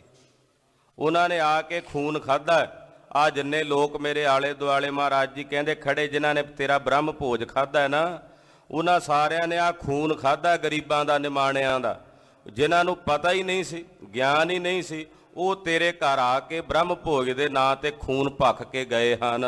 ਤਪੀਆਂ ਤਪ ਛੀਜੈ ਇੱਕ ਖਾਏ। ਇਹੋ ਜਿਹਾ ਇੱਕ ਪ੍ਰਸ਼ਾਦਾ ਵੀ ਛਕਣ ਨਾਲ ਤਪੀਆਂ ਦਾ ਤਪ ਨਸ਼ਟ ਭ੍ਰਸ਼ਟ ਹੋ ਜਾਂਦਾ ਹੈ, ਤਪੀਆਂ ਦਾ ਤਪ ਛੀਣ ਹੋ ਜਾਂਦਾ ਹੈ। ਧਿਆਨੀ ਧਿਆਨ ਨਾ ਲੱਗ ਹੈ ਲਗਾਏ। ਇਹੋ ਜਿਹਾ ਭੋਜਨ ਖਾਣ ਵਾਲੇ ਧਿਆਨੀਆਂ ਦਾ ਧਿਆਨ ਨਹੀਂ ਲੱਗਦਾ, ਉਹਨਾਂ ਦਾ ਧਿਆਨ ਇਕਾਗਰ ਨਹੀਂ ਹੁੰਦਾ। ਰਾਮਾਨੰਦ ਜੀ ਮਹਾਰਾਜ ਸ੍ਰੀ ਗੁਰੂ ਗ੍ਰੰਥ ਸਾਹਿਬ ਜਿਨ੍ਹਾਂ ਦੀ ਪਾਵਨ ਬਾਣੀ ਦਰਜ ਹੈ, ਬੜੇ ਮਹਾਂਪੁਰਸ਼ ਭਗਤ ਸਨ। ਉਹਨਾਂ ਨੇ ਕੁਝ ਘਰ ਕਹੇ ਹੋਏ ਸੀ ਆਪਣੇ ਸੇਵਕਾਂ ਨੂੰ ਵੀ ਤੁਸੀਂ ਇੱਥੋਂ ਅੰਨ ਲਿਆ ਕੇ ਆਉਣਾ, ਉਹਦਾ ਪ੍ਰਸ਼ਾਦਾ ਛਕਣਾ। ਇੱਕ ਵਾਰ ਉਹ ਸੇਵਾਦਾਰ ਆਟਾ ਲੈਣ ਗਏ ਤੇ ਰਸਤੇ ਵਿੱਚ ਮੀਂਹ ਸੀ ਤੇ ਪੈਰ ਫਿਸਲਿਆ ਤੇ ਆਟਾ ਡੁੱਲ ਗਿਆ। ਇੱਕ ਦੁਰਾਚਾਰੀ ਬੰਦੇ ਦਾ ਘਰ ਸੀ ਰਸਤੇ 'ਚ, ਉਹਨਾਂ ਆਖਿਆ ਹੁਣ ਵਾਪਸ ਕਿੱਥੇ ਜਾਵਾਂਗੇ, ਇੱਥੋਂ ਆਟਾ ਲੈ ਜਾਂਦੇ। ਉਹਨਾਂ ਨੇ ਆਟਾ ਉੱਥੋਂ ਲਿਆ, ਕਿਹਾ ਵੀ ਆਟੇ 'ਚ ਰਾਮਾਨੰਦ ਜੀ ਨੂੰ ਕਿਹੜਾ ਪਤਾ ਲੱਗਣਾ, ਆਟੇ ਵਰਗਾ ਹੀ ਆਟਾ, ਜਿਹੋ ਜਿਹਾ ਉਹਨਾਂ ਦੇ ਘਰੋਂ ਲਿਆਉਨੇ ਉਹੋ ਜਿਹਾ ਇੱਥੋਂ ਲੈ ਚੱਲੇ ਆ। ਜਾ ਕੇ ਪ੍ਰਸ਼ਾਦੇ ਪਕਾ ਕੇ ਰਾਮਾਨੰਦ ਜੀ ਨੂੰ ਛਕਾਏ। ਰਾਮਾਨੰਦ ਜੀ ਨੇ ਪ੍ਰਸ਼ਾਦਾ ਛਕਿਆ ਤੇ ਧਿਆਨ ਨਾ ਇਕਾਗਰ ਹੋਵੇ ਉਹਨਾਂ ਦਾ, ਬੜੇ ਦੁਖੀ ਹੋਏ, ਪਰੇਸ਼ਾਨ ਹੋਏ ਵੀ ਅੱਜ ਗੱਲ ਕੀ ਹੈ, ਧਿਆਨ ਨਹੀਂ ਇਕਾਗਰ ਹੋ ਰਿਹਾ। ਉਸ ਤੋਂ ਬਾਅਦ ਉਹਨਾਂ ਨੇ ਆਪਣੇ ਚੇਲਿਆਂ ਨੂੰ ਸੱਦ ਕੇ ਪੁੱਛਿਆ ਵੀ ਇਹ ਦੱਸੋ ਵੀ ਇਹ ਅੰਨ ਕਿੱਥੋਂ ਲਿਆਏ ਸੀ ਤੁਸੀਂ, ਇਹ ਰਾਸ਼ਨ। ਉਹਨਾਂ ਨੇ ਸੱਚੋ ਸੱਚ ਦੱਸ ਦਿੱਤਾ। ਕਹਿੰਦੇ ਉਹ ਦੁਰਾਚਾਰੀ ਦੇ ਘਰ ਦਾ ਅੰਨ ਲਿਆਇਓ, ਤਦੇ ਸਾਡਾ ਧਿਆਨ ਨਹੀਂ ਸੀ ਜੁੜਦਾ। ਮਹਾਰਾਜ ਜੀ ਕਹਿੰਦੇ ਇਹੋ ਜਿਹਾ ਅੰਨ ਖਾ ਕੇ ਮਲਕ ਭਾਗੋ ਧਿਆਨੀਆਂ ਦਾ ਧਿਆਨ ਨਹੀਂ ਜੁੜਦਾ, ਉਹਨਾਂ ਦਾ ਧਿਆਨ ਭੰਗ ਹੋ ਜਾਂਦਾ ਹੈ। ਖਾਵਤ ਮਨ ਕੋ ਕਰਤ ਮਲੀਨਾ। ਇਹੋ ਜਿਹਾ ਅੰਨ ਖਾਈਏ ਤੇ ਮਨ ਮਲੀਨ ਹੋ ਜਾਂਦਾ ਹੈ। ਇਹੋ ਜਿਹਾ ਅੰਨ ਖਾ ਕੇ ਮਨ ਮੈਲਾ ਹੋ ਜਾਂਦਾ ਹੈ। ਹਰ ਜਸ ਰੰਗ ਨਾ ਚੜ੍ਹੈ ਨਵੀਨਾ। ਉਹਨਾਂ ਤੇ ਹਰੀ ਦੇ ਜਸ ਦਾ ਰੰਗ ਨਹੀਂ ਚੜ੍ਹਦਾ, ਹਰੀ ਦੇ ਭਜਨ ਦਾ ਰੰਗ ਨਹੀਂ ਚੜ੍ਹਦਾ। ਦੋਹਰਾ ਸੁਧ ਜਿਨ ਕੇ ਹਿਰਦੇ ਵਿਖੈ, ਸੋ ਕਿਉ ਸ਼ਰੋਣਤ ਪੀਯ। ਇਹ ਮਲਕ ਭਾਗੋ ਜਿਨ੍ਹਾਂ ਨੂੰ ਸੋਝੀ ਹੋਵੇ, ਜਿਨ੍ਹਾਂ ਨੂੰ ਪਤਾ ਹੋਵੇ, ਫਿਰ ਉਹ ਜਾਣ ਬੁੱਝ ਕੇ ਖੂਨ ਕਿਵੇਂ ਪੀਵਣ। ਸਾਨੂੰ ਪਤਾ ਸੀ ਅਸੀਂ ਇਸੇ ਕਰਕੇ ਨਹੀਂ ਆਏ ਤੇਰਾ ਇਹ ਭੋਜਨ ਖਾਣ, ਕਿਉਂਕਿ ਅਸੀਂ ਵੇਖ ਕੇ ਖੂਨ ਕਿਵੇਂ ਪੀਂਦੇ। ਜਿਨ੍ਹਾਂ ਨੂੰ ਸੋਝੀ ਹੋਵੇ ਨਾ, ਜਿਨ੍ਹਾਂ ਨੂੰ ਪਤਾ ਹੋਵੇ ਵੀ ਇਹ ਖੂਨ ਹੈ ਗਰੀਬਾਂ ਨਿਮਾਣਿਆਂ ਦਾ, ਉਹ ਕਿਵੇਂ ਪੀਵਣ। ਪੁੰਨਹੀਨ ਨਿਜ ਕਿਉ ਕਰੈ, ਸਮਝ ਦੇਖੀਏ ਹੀ। ਉਹ ਆਪਣੇ ਪੁੰਨ ਕਿਉਂ ਨਸ਼ਟ ਕਰਨ ਇਹੋ ਜਿਹਾ ਖੂਨ ਪੀ ਕੇ। ਸਮਝ ਕੇ ਵੇਖ ਤੂੰ ਮਲਕ ਭਾਗੋ, ਇਸ ਗੱਲ ਨੂੰ ਆਪਣੇ ਚਿੱਤ ਵਿੱਚ ਵਿਚਾਰ। ਚੌਪਈ ਅਸਨ ਬਿਲੋ ਕੋ ਸ਼ੂਦਰ ਧਾਮੂ। ਜਿਹਨੂੰ ਤੁਸੀਂ ਸ਼ੂਦਰ ਕਹਿੰਦੇ ਹੋ ਭਾਈ ਲਾਲੋ ਨੂੰ, ਵੇਖੋ ਉਹਦਾ ਭੋਜਨ ਆ ਕੋਦਰੇ ਦਾ ਪ੍ਰਸ਼ਾਦਾ। ਨਿਕਸਤ ਪੈ ਜਹ ਤੇ ਅਭਿਰਾਮੂ। ਅੱਜ ਇਹਦੇ ਵਿੱਚੋਂ ਤੁਸੀਂ ਨਿਰਮਲ ਦੁੱਧ ਦੀ ਧਾਰਾ ਚਿੱਟੇ ਰੰਗ ਦੀ ਵਹਿੰਦੀ ਵੇਖੀ ਐ। ਬ੍ਰਹਮ ਭੋਜ ਹੋਵਤ ਨਿਜ ਇਨਕੇ। ਤੂੰ ਤਾਂ ਪਤਾ ਨਹੀਂ ਸਾਲ 2 ਸਾਲ 10 ਸਾਲ ਬਾਅਦ ਬ੍ਰਹਮ ਭੋਜ ਕੀਤਾ ਹੋਣਾ। ਆ ਵੇਖ ਜਿਹਨਾਂ ਨੂੰ ਤੁਸੀਂ ਸ਼ੂਦਰ ਕਹਿੰਦੇ ਹੋ ਭਾਈ ਲਾਲੋ ਨੂੰ, ਉਹਦੇ ਘਰ ਵਿੱਚ ਇਹ ਬ੍ਰਹਮ ਭੋਜ ਰੋਜ਼ ਹੀ ਹੁੰਦਾ ਹੈ। ਆ ਬ੍ਰਹਮ ਭੋਜ ਆ, ਇਹਦੇ ਵਿੱਚੋਂ ਨਿਰਮਲ ਦੁੱਧ ਦੀ ਧਾਰਾ ਵਹਿ ਰਹੀ ਹੈ। ਇਹਨਾਂ ਦੇ ਘਰ ਵਿੱਚ ਇਹ ਧਰਮ ਦੀ ਕਿਰਤ ਹੈ, ਇਹਦੀ ਆਪਣੀ 10 ਨੋਹਾਂ ਦੀ ਕਿਰਤ ਨਾਲ ਕਮਾਈ ਕਰਕੇ ਖਰੀਦਿਆ ਹੋਇਆ ਅੰਨ ਹੈ। ਆ ਵੇਖ ਉਹਦੇ ਵਿੱਚ ਉਹਦੀ ਬੰਦਗੀ ਨਾਲ ਝਲਕ ਰਹੀ ਹੈ, ਦੁੱਧ ਦੀ ਨਿਰਮਲ ਧਾਰਾ ਵਹਿ ਰਹੀ ਹੈ। ਇਹ ਹੈ ਬ੍ਰਹਮ ਭੋਜ। ਤੇ ਇਹੋ ਜਿਹਾ ਬ੍ਰਹਮ ਭੋਜ ਛੱਡ ਕੇ ਮਲਕ ਭਾਗੋ ਅਸੀਂ ਤੇਰੇ ਘਰ ਖੂਨ ਪੀਵਣ ਕਿਵੇਂ ਆਉਂਦੇ। ਉਹ ਵੀ ਨਿਮਾਣਿਆ ਗਰੀਬਾਂ ਦਾ ਖੂਨ ਅਸੀਂ ਕਿਵੇਂ ਭਖਣ ਆਉਂਦੇ। ਇਹੋ ਜਿਹਾ ਬ੍ਰਹਮ ਭੋਜ ਸਾਡੇ ਭਾਈ ਸੇਵਕ ਲਾਲੋ ਦੇ ਘਰ ਹੈ। ਹਾਂਜੀ, ਕਰੋ ਆਹਾਰ ਸਦਨ ਹੋ ਜਿਨ ਕੇ। ਮੈਂ ਜਿਨ੍ਹਾਂ ਦੇ ਘਰ ਭੋਜਨ ਛਕਦਾ ਨਾ, ਉਹਨਾਂ ਦੇ ਘਰ ਇਹੋ ਜਿਹਾ ਬ੍ਰਹਮ ਭੋਜ ਹੈ। ਜਿਨ੍ਹਾਂ ਦੇ ਘਰ ਵਿੱਚ ਇਹੋ ਜਿਹਾ ਬ੍ਰਹਮ ਭੋਜ ਹੈ ਨਾ ਭਾਈ ਲਾਲੋ ਵਰਗਾ, ਮਹਾਰਾਜ ਜੀ ਕਹਿੰਦੇ ਉੱਥੇ ਮੈਂ ਰੋਜ਼ ਹੀ ਭੋਜਨ ਛਕਦਾ, ਉੱਥੇ ਮੈਂ ਰੋਜ਼ ਹੀ ਅੰਨ ਛਕਦਾ ਹਾਂ। ਨਿਜ ਕਰ ਟਹਿਲ ਦਿਵਸ ਮਹਿ ਕਰਹੀ। ਆ ਵੇਖ ਸਾਰਾ ਦਿਨ ਆਪਣੇ ਹੱਥੀਂ ਮਿਹਨਤ ਕਰਦਾ, ਕਿਰਤ ਕਰਦਾ, ਪ੍ਰੀਤ ਨ ਕਲਮਲ ਕੀ ਉਰ ਧਰਹੀ। ਔਰ ਕਦੇ ਭੈੜੀ ਤੇ ਮਾੜੀ ਬਿਰਤੀ ਇਹਨੇ ਆਪਣੇ ਹਿਰਦੇ 'ਚ ਧਾਰਨ ਨਹੀਂ ਕੀਤੀ। ਹੱਥੀਂ ਕੰਮ ਕਰਦਾ ਤੇ ਸੁਰਤੀ ਨਾਲ ਭਜਨ ਕਰਦਾ ਪਰਮੇਸ਼ਰ ਦਾ। ਔਰ ਭੈੜੇ ਤੇ ਮਾੜੇ ਪਾਪ ਕਰਮਾਂ ਵਿੱਚ ਭਾਈ ਲਾਲੋ ਆਪਣੀ ਬਿਰਤੀ ਨਹੀਂ ਲਾਉਂਦਾ। ਕਰ ਮਿਹਨਤ ਸੋ ਹਾਥ ਕਮਾਈ। ਇਹ ਮਿਹਨਤ ਦੇ ਨਾਲ ਹੱਥੀਂ ਕਮਾਈ ਕਰਦਾ। ਬਹੁਰ ਅਥਿਤ ਕੋ ਦੇ ਤਖਾਈ। ਫਿਰ ਇਹਦਾ ਸੁਭਾਅ ਇਹ ਹੈ ਵੀ ਜਿਹੜਾ ਭੋਜਨ ਘਰ 'ਚ ਤਿਆਰ ਕਰਦਾ, ਪਹਿਲਾਂ ਕਿਸੇ ਅਤਿਥੀ ਨੂੰ ਛਕਾ ਕੇ ਫਿਰ ਪਿੱਛੇ ਬਚੇ ਆਪ ਛਕਦਾ। ਕਿਸੇ ਪ੍ਰਾਹੁਣੇ ਨੂੰ ਛਕਾ ਕੇ, ਕਿਸੇ ਅਤਿਥੀ ਨੂੰ ਛਕਾ ਕੇ ਫਿਰ ਇਹ ਬਾਅਦ ਵਿੱਚ ਆਪ ਛਕਦਾ। ਇਹੋ ਜਿਹੀ ਇਹਦੀ ਨਿਰਮਲ ਬਿਰਤੀ ਹੈ। ਇਸੇ ਅਚਵੇ ਔਰ ਨਿਰਮਲ ਹੋਵਹਿ। ਇਹੋ ਜਿਹਾ ਭੋਜਨ ਛਕ ਕੇ ਮਲਕ ਭਾਗੋ ਮਨ ਨਿਰਮਲ ਹੁੰਦਾ। ਨਿਰਮਲ ਆਤਮਾ ਦੇ ਹੱਥੀਂ ਕਿਰਤ ਨਾਲ ਭਜਨ ਕਰਕੇ ਕਮਾਇਆ ਹੋਇਆ ਪ੍ਰਸ਼ਾਦਾ, ਉਹਨੂੰ ਛਕ ਕੇ ਮਨ ਨਿਰਮਲ ਹੁੰਦਾ, ਹਿਰਦਾ ਸ਼ੁੱਧ ਹੁੰਦਾ, ਸਗੋਂ ਪੁੰਨ ਦੀ ਪ੍ਰਾਪਤੀ ਹੁੰਦੀ ਹੈ। ਤੇਰੇ ਵਰਗੇ ਦੁਸ਼ਟਾਂ ਦੇ ਘਰ ਦਾ ਭੋਜਨ ਛਕ ਕੇ ਪੁੰਨ ਨਸ਼ਟ ਹੋ ਜਾਂਦੇ ਨੇ, ਤੇ ਭਾਈ ਲਾਲੋ ਵਰਗੇ ਗੁਰਸਿੱਖਾਂ ਦੇ ਘਰ ਦਾ ਭੋਜਨ ਛਕ ਕੇ ਪੁੰਨ ਵੱਧ ਜਾਂਦੇ ਆ। ਹਾਂਜੀ, ਜਨਮ ਜਨਮ ਮਲ ਜਲ ਸਮ ਧੋਵਹਿ। ਕਹਿੰਦੇ ਜਨਮਾਂ ਜਨਮਾਂ ਦੀ ਜਿਹੜੀ ਮੈਲ ਹੈ ਉਹ ਜਲ ਬਣ ਕੇ ਧੋ ਦਿੰਦੇ ਹਨ। ਕਰ ਤੈਂ ਇਕੱਠੀ ਕਲਖ ਕਮਾਈ। ਉਹ ਪਾਪ ਕਰਕੇ, ਮਾੜੇ ਭੈੜੇ ਕੰਮ ਕਰਕੇ ਕਮਾਈ ਇਕੱਠੀ ਕੀਤੀ ਹੈ। ਕੀਰਤ ਕਾਰਨ ਨਰਨ ਖਵਾਈ। ਤੇ ਆ ਵੀ ਜਿਹੜਾ ਤੂੰ ਲੋਕਾਂ ਨੂੰ ਖਵਾ ਰਿਹਾ, ਆਪਣੀ ਕੀਰਤੀ ਵਾਸਤੇ ਖਵਾ ਰਿਹਾ ਵੀ ਲੋਕ ਵਾਹ ਵਾਹ ਆਖਣ, ਵਾਹ ਜੀ ਵਾਹ ਮਲਕ ਭਾਗੋ ਨੇ ਕਮਾਲ ਕਰਤੀ। ਬੜੇ ਭੋਜਨ ਬਣਾਏ ਜੀ ਉਹਨੇ, ਤੇ ਬੜੇ ਪਕਵਾਨ ਬਣਾ ਕੇ ਖਵਾਏ ਜੀ ਲੋਕਾਂ ਨੂੰ।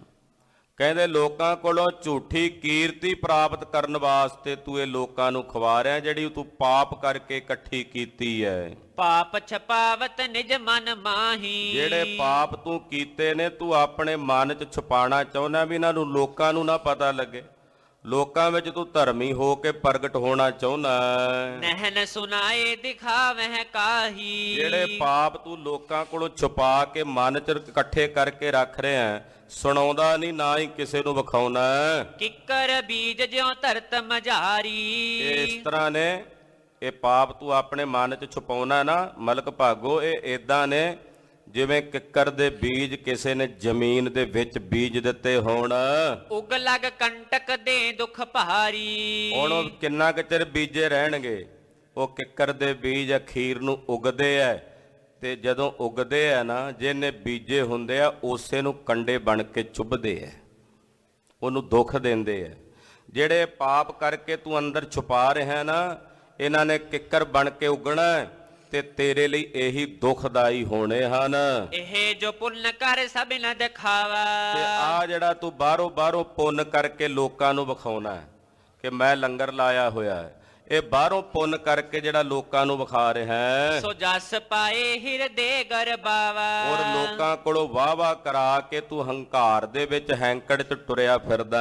ਧਰਤ ਵਹਿਰ ਜਿਉ ਬੀਜ ਰਸਾਲਾ। ਇਸ ਤਰ੍ਹਾਂ ਜਿਵੇਂ ਜ਼ਮੀਨ ਦੇ ਉੱਤੇ ਕਿਸੇ ਨੇ ਬੀਜ ਰੱਖ ਦਿੱਤਾ, ਬੜਾ ਸੋਹਣਾ ਬਾਹਰ ਹੀ ਉੱਤੇ ਰੱਖ ਦਿੱਤਾ, ਉਗ ਹੈ ਨਾ ਕਿਉ ਫਲ ਦੇਹੇ ਬਿਸਾਲਾ। ਹੁਣ ਧਰਤੀ ਦੇ ਉੱਤੇ ਪਿਆ ਬੀਜ ਕਦੇ ਨਹੀਂ ਉਗਦਾ, ਨਾ ਹੀ ਉਹਨੇ ਕਦੇ ਫਲ ਦੇਣਾ, ਉੱਤੇ ਹੀ ਪਿਆ ਸੁੱਕ ਸੜ ਜਾਂਦਾ। ਆ ਜਿਹੜਾ ਤੂੰ ਵਿਖਾਵੇ ਵਾਸਤੇ ਲੋਕਾਂ ਕੋਲੋਂ ਆਪਣੇ ਸੁਜਸ ਲਈ ਬ੍ਰਹਮ ਭੋਜ ਕੀਤਾ ਨਾ, ਇਹ ਜ਼ਮੀਨ ਦੇ ਉੱਤੇ ਧਰਿਆ ਬੀਜ ਹੈ, ਇਹਨੇ ਉਗਣਾ ਨਹੀਂ, ਇਹਨੇ ਫਲ ਨਹੀਂ ਜੇ ਦੇਣਾ ਤੈਨੂੰ ਕਿਸੇ ਪ੍ਰਕਾਰ ਦਾ। ਹੋਏ ਜੋ ਛਪਾਇਓ ਉਗ ਵਹਿ ਸੋਊ। ਜਿਹੜਾ ਬੀਜ ਜ਼ਮੀਨ ਦੇ ਵਿੱਚ ਛੁਪਾਇਆ ਹੁੰਦਾ ਉਗਦਾ ਉਹ ਹੈ, ਜਿਹੜਾ ਉੱਤੇ ਪਿਆ ਹੋਵੇ ਉਹ ਨਹੀਂ ਉਗਦਾ। ਜਿਹੜਾ ਤੂੰ ਛੁਪਾਇਆ ਹੋਇਆ ਉਹ ਤਾਂ ਪਾਪ ਕਰਮਾਂ ਦੇ ਬੀਜ ਨੇ, ਕਿੱਕਰ ਨੇ, ਉਹ ਉਗਣੇ ਆ।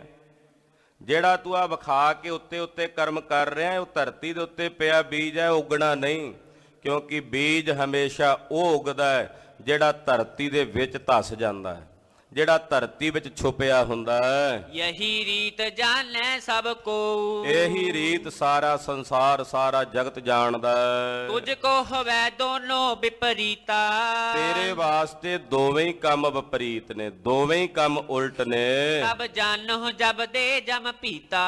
ਤੈਨੂੰ ਹਾਲੇ ਸਮਝ ਨਹੀਂ ਆਉਣੀ, ਮਲਕ ਭਾਗੋ ਉਦੋਂ ਸਮਝ ਆਉਣੀ ਆ ਜਦੋਂ ਜੰਮਾਂ ਨੇ ਤੈਨੂੰ ਡਰ ਦੇਣਾ, ਜਦੋਂ ਤੂੰ ਜੰਮਾਂ ਦੇ ਕਰੜੇ ਹੱਥਾਂ ਦੇ ਕਾਬੂ ਆਉਣਾ। ਦੋਹਰਾ ਮਹਿਮਾ ਪਾਵਕ ਸੀ ਨਿਰਖ, ਨਿਜ ਮਨ ਕਰ ਲਗਦਾਰ। ਸਤਿਗੁਰਾਂ ਦੀ ਮਹਿਮਾ ਉਜਵਲ ਅਗਨੀ ਦੇ ਸਮਾਨ ਜਾਣ ਕੇ ਮਲਕ ਭਾਗੋ ਨੇ ਆਪਣਾ ਮਨ ਲੱਕੜੀ ਦੇ ਸਮਾਨ ਕਰ ਲਿਆ। ਉਦਾਹਰਣ ਵੇਖੋ ਕੈਸੀ ਸੁੰਦਰ ਮਾਂ ਕਵੀ ਜੀ ਦੇ ਰਹੇ। ਕਹਿੰਦੇ ਗੁਰੂ ਨਾਨਕ ਸਾਹਿਬ ਦੀ ਮਹਿਮਾ ਅਗਨੀ ਵਾਂਗੂ ਨਿਰਮਲ ਉਜਵਲ, ਔਰ ਮਲਕ ਭਾਗੋ ਦਾ ਮਨ ਲੱਕੜੀ ਦੇ ਸਮਾਨ ਹੋ ਗਿਆ। ਜਰ ਬਰ ਕੇ ਜੜ ਭਸਮ ਭਾ, ਸਮਝਤ ਨਹੀਂ ਗਵਾਰ। ਕਹਿੰਦੇ ਲੱਕੜੀ ਅੱਗ 'ਚ ਪੈ ਕੇ ਜਿਵੇਂ ਸੜ ਕੇ ਸੁਆਹ ਹੋ ਜਾਂਦੀ ਹੈ ਨਾ, ਏਦਾਂ ਮਲਕ ਭਾਗੋ ਦਾ ਮਨ ਗੁਰੂ ਸਾਹਿਬ ਦੀ ਮਹਿਮਾ ਰੂਪੀ ਅਗਨੀ ਨੂੰ ਵੇਖ ਕੇ ਸੜ ਕੇ ਸੁਆਹ ਹੋ ਗਿਆ, ਕੋਲੇ ਕੋਲੇ ਹੋ ਗਿਆ, ਸੜ ਕੇ ਸੁਆਹ ਹੋ ਗਿਆ ਮਹਾਰਾਜ ਜੀ ਦੀ ਮਹਿਮਾ ਵੇਖ ਕੇ। ਚੌਪਈ ਬਹੁਰੋ ਬਚਨ ਕ੍ਰਿਤ ਕੇ ਪਰਸੇ। ਫਿਰ ਜਿਹੜੇ ਸਤਿਗੁਰਾਂ ਦੇ ਬਚਨ ਸਨ ਉਹ ਘਿਓ ਵਾਂਗੂ ਕੰਮ ਕਰਦੇ ਬਲਦੀ ਅੱਗ ਉੱਤੇ। ਪਾਵਕ ਭਇਓ ਜਾਹੇ ਤੇ ਸਰਸੇ। ਜਿਹਦੇ ਨਾਲ ਹੋਰ ਜ਼ਿਆਦਾ ਅੱਗ ਪ੍ਰਗਟ ਹੋ ਗਈ, ਮਹਾਰਾਜ ਜੀ ਦੀ ਮਹਿਮਾ ਦੀ ਅਗਨੀ ਹੋਰ ਪ੍ਰਚੰਡ ਹੋ ਗਈ। ਪੁਰ ਮਹਿ ਅਤ ਕੱਛ ਨਾ ਬਸਾਈ। ਮਨ 'ਚ ਗੁੱਸਾ ਬੜਾ ਆਇਆ, ਸੜ ਗਿਆ ਮਲਕ ਭਾਗੋ, ਪਰ ਵਸ ਨਹੀਂ ਕੁਝ ਚੱਲਦਾ ਵੀ ਆਖਾਂ ਕੀ। ਗੁਰੂ ਸਾਹਿਬ ਨੇ ਤਾਂ ਪ੍ਰਤੱਖ ਵਿਖਾ ਦਿੱਤਾ, ਖੂਨ ਵਗਦਾ। ਬੋਲੇ ਕੀ? ਮਲਕ ਭਾਗੋ ਕੋਲੋਂ ਬੋਲ ਨਹੀਂ ਪਿਆ ਕੋਈ ਆਉਂਦਾ, ਕਹਿ ਨਹੀਂ ਪਿਆ ਸਕਦਾ ਕੁਝ ਵੀ, ਆਖਾਂ ਕੀ। ਲੱਜਤ ਹੋ ਕਰ ਗਰੀਵ ਨਿਵਾਈ। ਲੱਜਤ ਹੋ ਕੇ ਆਪਣੀ ਧੌਣ ਨੀਵੀਂ ਕਰ ਲਈ ਮਲਕ ਭਾਗੋ ਨੇ। ਬੋਲਨ ਆਵ ਬਿਕੁਲ ਸਾ ਭਇਓ। ਬੋਲ ਨਹੀਂ ਆਉਂਦਾ ਇਹਨੂੰ ਕੋਈ, ਵਿਆਕੁਲ ਤਾਂ ਹੋਇਆ ਬੜਾ, ਅੰਦਰ ਅੰਦਰ ਸੜੀ ਤੇ ਕਿਰਜੀ ਜਾਂਦਾ ਹੈ, ਪਰ ਹੁਣ ਬੋਲੇ ਕੀ, ਆਖੇ ਕੀ ਸਤਿਗੁਰਾਂ ਨੂੰ। ਉੱਥੇ ਤਾਂ ਦੁੱਧ ਤੇ ਖੂਨ ਦੀ ਧਾਰਾ ਪ੍ਰਤੱਖ ਰੂਪ ਚ ਸਤਿਗੁਰਾਂ ਵਗਦੀ ਵਿਖਾ ਦਿੱਤੀ। ਹੁਣ ਕਹੇ ਕੀ, ਬੋਲੇ ਕੀ ਮਲਕ ਭਾਗੋ। ਧੌਣ ਨੀਵੀਂ ਕੀਤੀ ਹੋਈ, ਹਿਰਦਾ ਸੜ ਰਿਹਾ ਗੁੱਸੇ ਨਾਲ, ਪਰ ਕੁਝ ਬੋਲ ਨਹੀਂ ਸਕਦਾ। ਜਿਉ ਕਿਰਪਨ ਕਾ ਧਨ ਕਿਤ ਗਇਓ। ਕਹਿੰਦੇ ਏਦਾਂ ਚੁੱਪ ਕੀਤਾ ਬੈਠਾ ਹੈ ਜਿਵੇਂ ਕਿਸੇ ਕੰਜੂਸ ਬੰਦੇ ਦਾ ਪੈਸਾ ਖੋਇਆ ਗਿਆ ਹੋਵੇ। ਕਿਦੋਂ ਜੂਪ ਮੈਂ ਦਰਬ ਹਿਰਾਇਓ। ਤੇ ਉਹ ਚੁੱਪ ਕਰਕੇ ਧੌਣ ਨੀਵੀਂ ਕਰਕੇ ਨਹੀਂ ਬਹਿ ਜਾਂਦਾ ਦੁਖੀ ਹੋ ਕੇ, ਜਾਂ ਫਿਰ ਕੋਈ ਜੁਆਰੀ ਜੂਏ 'ਚ ਸਭ ਕੁਝ ਹਾਰ ਕੇ ਜਿਵੇਂ ਸਿਰ ਨੀਵਾਂ ਕਰਕੇ ਬਹਿ ਜਾਂਦਾ, ਏਦਾਂ ਮਲਕ ਭਾਗੋ ਬੈਠਾ ਹੋਇਆ।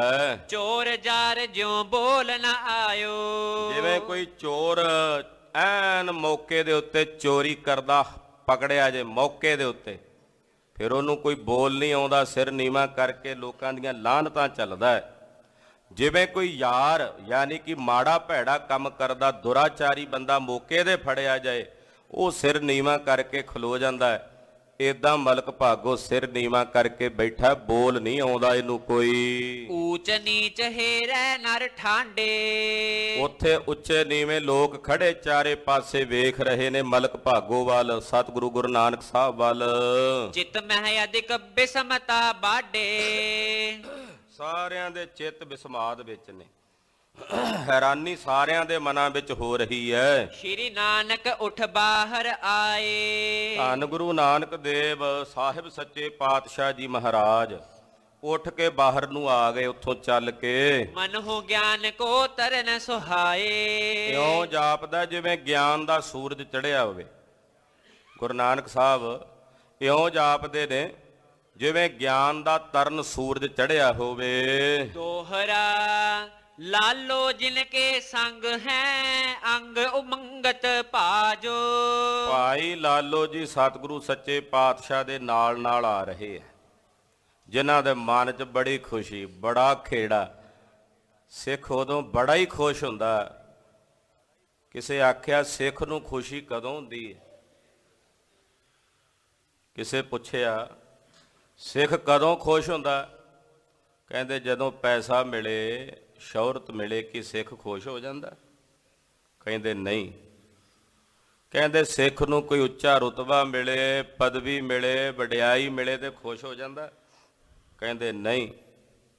ਸਿੱਖ ਨੂੰ ਕੋਈ ਸੋਹਣਾ ਮਹਿਲ ਮਿਲ ਜਾਏ, ਸੋਹਣੇ ਸੁੱਖ ਪ੍ਰਾਪਤ ਹੋ ਜਾਣ ਤੇ ਖੁਸ਼ ਹੋ ਜਾਂਦਾ? ਕਹਿੰਦੇ ਨਹੀਂ। ਕਹਿੰਦੇ ਕਦੋਂ ਖੁਸ਼ ਹੁੰਦਾ ਸਿੱਖ? ਕਹਿੰਦੇ ਸਿੱਖ ਉਦੋਂ ਖੁਸ਼ ਹੁੰਦਾ ਜਦੋਂ ਉਹਦੇ ਗੁਰੂ ਦੀ ਵਡਿਆਈ ਸੰਸਾਰ 'ਚ ਉਜਾਗਰ ਹੁੰਦੀ ਹੈ।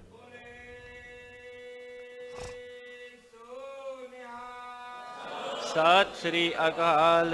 ਸਿੱਖ ਉਦੋਂ ਖੁਸ਼ ਹੁੰਦਾ ਜਦੋਂ ਉਹਦੇ ਗੁਰੂ ਦੀ ਸੋਭਾ ਸੰਸਾਰ 'ਚ ਉਜਾਗਰ ਹੋਵੇ, ਗੁਰੂ ਦੀ ਮਹਿਮਾ ਪ੍ਰਗਟ ਹੋਵੇ।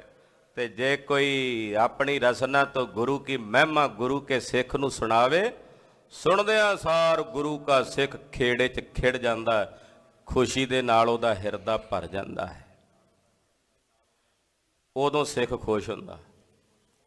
ਜ਼ਕਰੀਆ ਕਹਿੰਦਾ, ਸੂਬਾ ਲਾਹੌਰ ਕਹਿੰਦਾ ਭਾਈ ਸੁਬੇਗ ਸਿੰਘ ਨੂੰ, ਕਹਿੰਦਾ ਤੂੰ ਧਰਮ ਛੱਡ ਦੇ ਆਪਣਾ, ਤੂੰ ਸਾਡੀ ਬੜੀ ਖਿਦਮਤ ਕੀਤੀ ਆ ਲਾਹੌਰ ਦਰਬਾਰ ਦੀ, ਤੇਰੇ ਤੇ ਅਸੀਂ ਬੜੇ ਖੁਸ਼ ਹਾਂ, ਤੇ ਤੂੰ ਇਸਲਾਮ ਕਬੂਲ ਕਰ ਲੈ।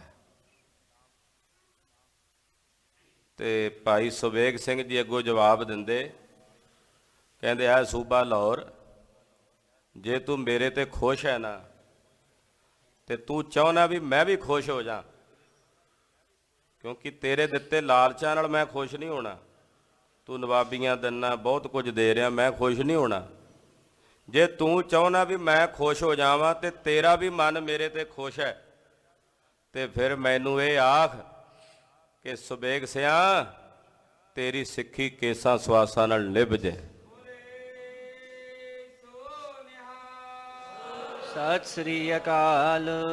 ਜੇ ਤੂੰ ਮੈਨੂੰ ਖੁਸ਼ ਵੇਖਣਾ ਚਾਹੁੰਦਾ ਤੇ ਮੈਨੂੰ ਇਹ ਆਖ ਕਿ ਐ ਗੁਰੂ ਕੇ ਸਿੱਖਾ ਤੂੰ ਸਿੱਖੀ ਨਾ ਤਿਆਗੀ, ਮੇਰੀ ਖੁਸ਼ੀ ਤਾਂ ਇਹਦੇ ਵਿੱਚ ਹੈ। ਕਹਿੰਦੇ ਜਦੋਂ ਸਤਿਗੁਰੂ ਜੀ ਆ ਰਹੇ, ਭਾਈ ਲਾਲੋ ਜੀ ਜਿੰਨੀ ਖੁਸ਼ੀ ਹੈ ਨਾ ਨਾਲ, ਦੁਬਾਰਾ ਪੜ੍ਹੀਏ ਪੰਗਤੀ। ਲਾਲੋ ਜਿਨ ਕੇ ਸੰਗ ਹੈ ਅੰਗ ਮੰਗਤ ਭਾਜੋ। ਕਹਿੰਦੇ ਸਰੀਰ ਦਾ ਇੱਕ ਇੱਕ ਰੋਮ ਖੁਸ਼ੀ ਨਾਲ ਭਾਈ ਲਾਲੋ ਦਾ ਖਿੜਿਆ ਹੋਇਆ। ਇੰਨੀ ਉਮੰਗ ਗੁਰੂ ਨਾਨਕ ਸਾਹਿਬ ਦੀ ਮਹਿਮਾ ਵੇਖ ਕੇ। ਜਿਹੜੇ ਏਮਨਾਬਾਦ ਨਗਰ ਵਿੱਚ ਕੁਝ ਸਮਾਂ ਪਹਿਲਾਂ ਲੋਕ ਕਹਿ ਰਹੇ ਸਨ ਵੀ ਇਹ ਕੁਰਾਈ ਹੈ, ਨਾਨਕ ਤਪਾ ਕੁਰਾਈ ਹੈ, ਉੱਥੇ ਉਹੀ ਲੋਕ ਗੁਰੂ ਨਾਨਕ ਸਾਹਿਬ ਦੀ ਸੋਭਾ ਕਰ ਰਹੇ ਨੇ ਹੁਣ। ਤੇ ਵੇਖ ਕੇ ਭਾਈ ਲਾਲੋ ਨੂੰ ਖੇੜਾ ਖਿੜਿਆ ਹੋਇਆ, ਖੁਸ਼ੀ ਖਿੜੀ ਹੋਈ, ਨਾਲ ਨਾਲ ਟੁਰੇ ਆਉਂਦੇ ਐ। ਰਦਨ ਕੁੰਦ ਕਰੁਣਾ ਸਦਨ ਬਦਨ ਸੋਡ ਗਨ ਰਾਜ। ਕਹਿੰਦੇ ਪਾਤਸ਼ਾਹ ਜੀ ਮਹਾਰਾਜ ਜੀ ਦੇ ਮੁਖ ਮੰਡਲ ਦੇ ਜਿਹੜੇ ਦੰਦ ਨੇ ਉਹ ਕਰੁਣਾ ਦੇ ਘਰ ਹਨ, ਔਰ ਪਾਤਸ਼ਾਹ ਦਾ ਮੁਖ ਤਾਰਿਆਂ ਵਿੱਚ ਜਿਵੇਂ ਰਾਜਾ ਚੰਦਰਮਾ ਹੁੰਦਾ ਹੈ, ਏਦਾਂ ਚੰਦਰਮਾ ਦੇ ਸਮਾਨ ਹੈ। ਚੌਪਈ ਆਨ ਸਦਨ ਮੈਂ ਪ੍ਰਭੂ ਬਿਰਾਜੇ। ਮਹਾਰਾਜ ਜੀ ਭਾਈ ਲਾਲੋ ਦੇ ਘਰ ਆਣ ਬਿਰਾਜੇ। ਜਿਹ ਕੀ ਕਰੁਣਾ ਯਮ ਦੁਖ ਭਾਗੇ। ਜਿਨ੍ਹਾਂ ਦੀ ਕਿਰਪਾ ਨਾਲ ਜਮਾਂ ਦਾ ਦੁੱਖ ਨਸਟ ਜਾਂਦਾ ਹੈ। ਪੁਰ ਮੈਂ ਬਿਸਤਰਿਓ ਬਿਰਤਾਂਤਾ। ਸਾਰੇ ਏਮਨਾਬਾਦ ਨਗਰ ਵਿੱਚ ਇਹ ਬਿਰਸੰਗ ਵਿਸਤ੍ਰਿਤ ਹੋ ਗਿਆ। ਮਿਲ ਮਿਲ ਕਰ ਹੈ ਪਰਸ ਪਰ ਬਾਤਾ। ਸਭ ਮਿਲ ਮਿਲ ਕੇ ਆਪਸ ਚ ਗੱਲਾਂ ਕਰਦੇ ਹਨ। ਮਲਕ ਪਇਓ ਲੱਜਤ ਮਨ ਮਾਨੀ। ਮਲਕ ਭਾਗੋ ਜਿਹੜਾ ਬੜਾ ਮਾਨੀ ਹੰਕਾਰੀ ਸੀ, ਬੜਾ ਸ਼ਰਮਿੰਦਾ ਹੋਇਆ। ਗਿਰਾ ਨਾ ਸਨਮੁਖ ਕਛੂ ਬਖਾਨੀ। ਕੁਝ ਨਹੀਂ ਬੋਲਿਆ ਸਤਿਗੁਰਾਂ ਦੇ ਸਾਹਮਣੇ, ਕੁਝ ਨਹੀਂ ਕਹਿ ਸਕਿਆ, ਲੋਕ ਗੱਲਾਂ ਕਰਦੇ ਹਨ। ਜੋ ਨਰ ਹੁਤੇ ਚਤੁਰ ਮਤਵਾਨਾ। ਜਿਹੜੇ ਲੋਕ ਚਤੁਰ ਤੇ ਸਿਆਣੇ ਮਤਵਾਨ ਸਨ ਨਗਰ ਦੇ, ਮਾਨੀ ਮਹਿਮਾ ਮਨ ਹੈ ਮਹਾਨਾ। ਉਹਨਾਂ ਨੇ ਗੁਰੂ ਸਾਹਿਬ ਦੀ ਵੱਡੀ ਭਾਰੀ ਮਹਿਮਾ ਨੂੰ ਮਨ ਚ ਮੰਨਿਆ। ਉਹਨਾਂ ਗੁਰੂ ਨਾਨਕ ਸਾਹਿਬ ਦੀ ਵਡਿਆਈ ਨੂੰ ਮਨ ਚ ਜਾਣਿਆ। ਜਿਹ ਠਾ ਮਿਲ ਹੈ ਕਰ ਹੈ ਪਦ ਬੰਦਨ। ਉਹ ਲੋਕ ਹੁਣ ਜਦੋਂ ਵੀ ਸਤਿਗੁਰੂ ਜੀ ਨੂੰ ਜਿੱਥੇ ਵੀ ਮਿਲਦੇ ਆ, ਬੜੇ ਪਿਆਰ ਨਾਲ ਮੱਥਾ ਟੇਕਦੇ, ਬੰਦਨਾ ਕਰਦੇ। ਜਿਸ ਦਰਸ਼ਨ ਤ੍ਰੈ ਤਾਪ ਨਿਕੰਦਨ। ਐਸੇ ਸਤਿਗੁਰੂ ਜਿਨ੍ਹਾਂ ਦੇ ਦਰਸ਼ਨ ਕੀਤਿਆਂ ਤਿੰਨੇ ਤਾਪ ਕੱਟੇ ਜਾਂਦੇ ਨੇ, ਨਿਰਵਿਰਤ ਹੋ ਜਾਂਦੇ ਹਨ। ਲਖਿਓ ਸੋ ਕਲਾਵਾਨ ਇਹ ਕੇਈ। ਉਹਨਾਂ ਨੇ ਜਾਣ ਲਿਆ ਕਿ ਸਤਿਗੁਰੂ ਜੀ ਕਲਾਵਾਨ ਪੁਰਸ਼ ਹਨ, ਇਹ ਕਲਾਵਾਂ ਦੇ ਮਾਲਕ ਹਨ। ਨਿੰਦਾ ਜਾਂ ਕੀ ਬਹੁ ਦੁਖ ਦੇਈ। ਕਹਿੰਦੇ ਜਿਹੜਾ ਇਹਨਾਂ ਦੀ ਨਿੰਦਾ ਕਰੇਗਾ ਬੜਾ ਦੁਖੀ ਹੋਵੇਗਾ। ਉਹ ਜਿਹੜੇ ਸਿਆਣੇ ਲੋਕ ਸਮਝ ਗਏ, ਉਹ ਕਹਿੰਦੇ ਜਿਹੜਾ ਇਹੋ ਜਿਹੇ ਮਹਾਂਪੁਰਸ਼ ਦੀ ਨਿੰਦਾ ਕਰੇਗਾ ਉਹਨੂੰ ਬੜੇ ਦੁੱਖ ਪ੍ਰਾਪਤ ਹੋਣਗੇ, ਉਹ ਬੜਾ ਦੁਖੀ ਹੋਵੇਗਾ। ਸੰਤ ਲੋਕ ਸ਼ੁਭ ਮਤੋ ਨਿਰਾਲਾ। ਇਹ ਤਾਂ ਸੰਤ ਲੋਕ ਨੇ, ਸ਼ੁਭ ਮਤ ਦੇ ਧਾਰਨੀ ਹਨ। ਜਿਹ ਮੈਂ ਅਜ਼ਮਤ ਅਜਿਤ ਬਿਸਾਲਾ। ਜਿਨ੍ਹਾਂ ਵਿੱਚ ਇਹੋ ਜੀ ਅਜਮਤ ਤੇ ਕਰਾਮਾਤ ਭਰੀ ਹੋਈ ਹੈ। ਜੇ ਮਤ ਮੰਦ ਮੂੜ ਅਗਿਆਨੀ। ਜਿਹੜੇ ਮਾੜੀ ਮਤ ਵਾਲੇ ਮੂਰਖ ਤੇ ਅਗਿਆਨੀ ਲੋਕ ਹਨ, ਤਿਨ ਹੈ ਨਾ ਮਹਿਮਾ ਕਛੂ ਪਛਾਨੀ। ਉਹਨਾਂ ਨੇ ਸਤਿਗੁਰੂ ਗਰੀਬ ਨਵਾਜ ਜੀ ਦੀ ਮਹਿਮਾ ਨੂੰ ਹਾਲੇ ਵੀ ਨਹੀਂ ਜਾਣਿਆ। ਉਹਨਾਂ ਮੂਰਖਾਂ ਨੇ ਹਾਲੇ ਵੀ ਸਤਿਗੁਰਾਂ ਦੀ ਮਹਿਮਾ ਨੂੰ ਨਹੀਂ ਜਾਣਿਆ। ਜਿਉ ਚਿੰਤਾ ਮਨ ਕਪ ਕਰ ਆਈ। ਜਿਵੇਂ ਕੋਈ ਚਿੰਤਾਮਣੀ ਕਿਸੇ ਬਾਂਦਰ ਦੇ ਹੱਥ 'ਚ ਆ ਜਾਏ, ਉਹਨੂੰ ਸਾਰ ਨਹੀਂ ਨਾ ਹੁੰਦੀ ਉਹਦੀ। ਚਿੰਤਾਮਣੀ ਜਿਹਦੇ ਕੋਲ ਜੋ ਚਿਤਵਨੀ ਕਰੀਏ ਪੂਰੀ ਹੋ ਜਾਂਦੀ, ਉਹ ਬਾਂਦਰ ਦੇ ਹੱਥ ਆ ਜਾਏ ਤੇ ਉਹਨੂੰ ਉਹਦੀ ਕਦਰ ਨਹੀਂ ਹੁੰਦੀ। ਨਹਿ ਜਾਣੈ ਤੇ ਕੀਮਤ ਕਾਈ। ਉਹਨੂੰ ਬਾਂਦਰ ਨੂੰ ਨਹੀਂ ਪਤਾ ਇਸ ਚਿੰਤਾਮਣੀ ਦੀ ਕੀਮਤ ਕੀ ਹੈ। ਕਹੈ ਹੈ ਕਿ ਨਦਰ ਬੰਦ ਸਾਕੀਨਾ। ਉਹ ਮੂਰਖ ਕਹਿੰਦੇ ਆ ਗੁਰੂ ਨਾਨਕ ਸਾਹਿਬ ਨੇ ਜਾਦੂ ਕੀਤਾ। ਕਹਿੰਦੇ ਉਹਨਾਂ ਨੇ ਸਾਡੀ ਨਜ਼ਰ ਬੰਨ ਲਈ ਸੀ। ਜਾਣਿਓ ਗਇਓ ਨਾ ਕਿਆ ਕਰ ਦੀਨਾ। ਕਹਿੰਦੇ ਪਤਾ ਹੀ ਨਹੀਂ ਲੱਗਾ ਉਹਨਾਂ ਨੇ ਕੀ ਕਰ ਦਿੱਤਾ, ਸਾਡੀ ਨਜ਼ਰ ਬੰਨ ਲਈ ਸੀ। ਦੋਹਰਾ ਮਲਕ ਮੰਦ ਮਤ ਮੂੜ ਮਨ ਕਲ ਮਲ ਬਲਿਤ ਮਲੀਨ। ਮਲਕ ਭਾਗੋ ਮਾੜੀ ਮੱਤ ਵਾਲਾ, ਮੂਰਖ ਮੱਤ ਵਾਲਾ, ਜਿਹਨੇ ਪਾਪ ਕਰ ਕਰਕੇ ਆਪਣਾ ਹਿਰਦਾ ਮੈਲਾ ਕੀਤਾ ਹੋਇਆ ਹੈ। ਮਹਿਮਾ ਮਾਨ ਨਾ ਪਦ ਕਰਿਓ ਬਹਰੋ ਮਤ ਸਰਕੀਨ। ਸਤਿਗੁਰਾਂ ਦੀ ਮਹਿਮਾ ਵੇਖ ਕੇ ਜਾਣ ਕੇ ਵੀ ਚਰਨੀ ਨਹੀਂ ਪਿਆ, ਸਗੋਂ ਈਰਖਾ ਦੀ ਅੱਗ 'ਚ ਸੜ ਰਿਹਾ। ਦਾ ਵੇਖ ਰਿਹਾ ਵੀ ਕਿਵੇਂ ਮੈਂ ਨਾਨਕ ਤਪੇ ਨੂੰ ਹੁਣ ਆਪਣੇ ਬਦਲਾ ਲਵਾਂ, ਇਹਨੂੰ ਹੇਠੀ ਵਿਖਾ ਕੇ। ਚੌਪਈ ਹਿਰਦੈ ਵਿਚਾਰੈ ਅਸ ਅਗਿਆਨਾ। ਇਹ ਅਗਿਆਨੀ ਆਪਣੇ ਹਿਰਦੇ 'ਚ ਏਦਾਂ ਵਿਚਾਰ ਕਰਦਾ ਹੈ, ਵੈਰ ਲਿਓ ਤੋ ਸੁਖ ਮਮ ਪ੍ਰਾਨਾ। ਕਿ ਮੈਂ ਗੁਰੂ ਨਾਨਕ ਸਾਹਿਬ ਤੋਂ ਵੈਰ ਲੈਣਾ, ਉਹਨਾਂ ਕੋਲੋਂ ਬਦਲਾ ਲੈਣਾ, ਤਾਂ ਮੇਰਾ ਮਨ ਸੁਖੀ ਹੋਣਾ। ਏਦਾਂ ਈਰਖਾ ਕਰਦਾ।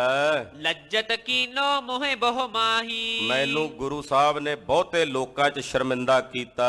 ਖਾਨ ਨਿਕਟ ਗਹਿ ਬਾਵੋਂ ਤਾਹੀ। ਮੇਰਾ ਦਾ ਲੱਗੇ ਤੇ ਮੈਂ ਨਗਰ ਦਾ ਜਿਹੜਾ ਪਠਾਨ ਹੈ, ਖਾਨ, ਉਹਨੂੰ ਪਕੜਾਵਾਂਗਾ, ਗੁਰੂ ਜੀ ਨੂੰ ਕੈਦ ਕਰਾਵਾਂਗਾ, ਜਿਹ ਤੇ ਦੁਖ ਪਾਵੈ ਜੜ ਸੋਊ। ਜਿਹਦੇ ਨਾਲ ਇਹਨਾਂ ਨੂੰ ਦੁੱਖ ਪ੍ਰਾਪਤ ਹੋਵੇਗਾ। ਕਰਤ ਉਪਾਵ ਲੋਕ ਯੁਗ ਖੋਊ। ਔਰ ਮੈਂ ਇਹੋ ਜਿਹਾ ਉਪਾਅ ਕਰਾਂਗਾ ਕਿ ਮੈਂ ਇਹਨਾਂ ਨੂੰ ਕਾਬੂ ਕਰਾਵਾਂ।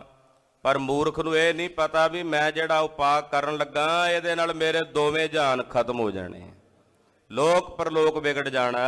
ਭੋਰ ਪਈ ਤਜ ਭੌਨ ਪਧਾਰਾ। ਕਹਿੰਦੇ ਸਵੇਰ ਹੋਈ ਤੇ ਸਵੇਰੇ ਆਪਣੇ ਮੰਤਰੀ ਸੀ ਨਾ, ਇਹ ਏਮਨਾਬਾਦ ਨਗਰ ਦੇ ਪਠਾਨ ਦਾ, ਇਹ ਉਧਰ ਨੂੰ ਚੱਲਿਆ। ਗਇਓ ਖਾਨ ਕੀ ਸਭਾ ਮਝਾਰਾ। ਇਹ ਖਾਨ ਦੀ ਪਠਾਨ ਦੀ ਸਭਾ ਵਿੱਚ ਗਿਆ। ਇਕ ਤਿਹ ਤਾਤ ਤਰੁਣ ਜਿਹ ਬੈਸਾ। ਪਠਾਨ ਦਾ ਇੱਕੋ ਇੱਕ ਲੜਕਾ ਸੀ, ਜਵਾਨ ਸੀ। ਭਇਓ ਆਮ ਮੈਂ ਮ੍ਰਿਤਕ ਜੈਸਾ। ਉਹਨੂੰ ਕੋਈ ਇਹੋ ਜਿਹੀ ਬਿਮਾਰੀ ਲੱਗੀ ਵੀ ਉਹ ਮੁਰਦਿਆਂ ਦੇ ਸਮਾਨ ਹੋ ਗਿਆ। ਉਹ ਬਿਮਾਰ ਸੀ, ਅਚਾਨਕ ਬਿਮਾਰ ਹੋਇਆ ਤੇ ਮੁਰਦੇ ਦੀ ਹਾਲਤ ਦੇ ਵਿੱਚ ਜਿਵੇਂ ਕੋਈ ਹੁੰਦਾ, ਏਦਾਂ ਦੀ ਬੇਹੋਸ਼ੀ ਦੀ ਹਾਲਤ ਚੋਂ ਚਲਾ ਗਿਆ। ਕਰ ਉਪਚਾਰ ਥਕੇ ਸਮੁਦਾਈ। ਪਠਾਨ ਨੇ ਬੜੇ ਉਪਚਾਰ ਕੀਤੇ, ਬੜੀਆਂ ਦਵਾਈਆਂ ਬੂਟੀਆਂ ਕੀਤੀਆਂ ਤੇ ਥੱਕ ਗਿਆ, ਪਰ ਗੱਲ ਨਹੀਂ ਬਣੀ। ਤਿਹ ਕੋ ਰੋਗ ਨ ਸਕੇ ਗਵਾਈ। ਆਪਣੇ ਪੁੱਤਰ ਦੇ ਰੋਗ ਦੀ ਨਿਰਵਿਰਤੀ ਨਹੀਂ ਕਰ ਸਕਿਆ ਉਹ ਪਠਾਨ। ਆਪਣੇ ਵੱਲੋਂ ਇਹਨੇ ਪੂਰਾ ਯਤਨ ਕੀਤਾ। ਦੋਹਰਾ ਮਲਕ ਨਿਕਟ ਬੂਝਿਓ ਨਿਰਪਤ। ਸੁਤ ਨਹਿ ਹੋਏ ਆਰਾਮ। ਮਲਕ ਭਾਗੋ ਕੋਲ ਜਾ ਕੇ ਪੁੱਛਦਾ, ਪਠਾਨ ਜੀ ਕਿ ਬੇਟਾ ਤੁਹਾਡਾ ਹੁਣ ਠੀਕ ਨਹੀਂ ਹੋਇਆ, ਕਿ ਤੁਹਾਡੇ ਪੁੱਤ ਨੂੰ ਆਰਾਮ ਨਹੀਂ ਹੋਇਆ? ਕੋਈ ਉਪਚਾਰ ਨਾ ਲੱਗਈ ਕਰੋ ਕੌਣ ਅਬ ਕਾਮ। ਪਠਾਨ ਅੱਗੋਂ ਬੋਲਿਆ, ਕਹਿੰਦਾ ਮੈਂ ਹੁਣ ਕੀ ਉਪਚਾਰ ਕਰਾਂ, ਮੇਰਾ ਤਾਂ ਕੋਈ ਵੀ ਕੰਮ ਸਬਰ ਦਾ ਨਹੀਂ ਪਿਆ, ਕੀ ਕੰਮ ਕਰਾਂ? ਚੌਪਈ ਭੇਖ ਜਨਾਨਾ ਭਾਂਤ ਕਰਾਏ। ਕਹਿੰਦਾ ਜਿੰਨੇ ਇਲਾਜ ਸੀ ਉਹ ਮੈਂ ਕਰਾ ਲਏ ਨੇ। ਗੌਂਸ ਪੀਰ ਮੈਂ ਸਭੈ ਮਨਾਏ। ਮਲਕ ਭਾਗੋ ਮੈਂ ਬੜੇ ਬੜੇ ਗੌਂਸ ਪੀਰ ਔਲੀਏ ਮਨਾ ਲਏ ਨੇ। ਜੋ ਬਿਦ ਮੁਝ ਕਿਨ ਆਨ ਬਖਾਨੀ। ਜਿਵੇਂ ਜਿਵੇਂ ਮੈਨੂੰ ਕਿਸੇ ਨੇ ਆ ਕੇ ਦੱਸਿਆ, ਸੋ ਮੈਂ ਕਰੀ ਹਿਰਦੈ ਪਰਮਾਨੀ। ਮੈਂ ਉਹ ਸਾਰਾ ਕੁਝ ਕਰਕੇ ਵੇਖ ਲਿਆ, ਪਰ ਮੇਰਾ ਪੁੱਤ ਠੀਕ ਨਹੀਂ ਹੋਇਆ।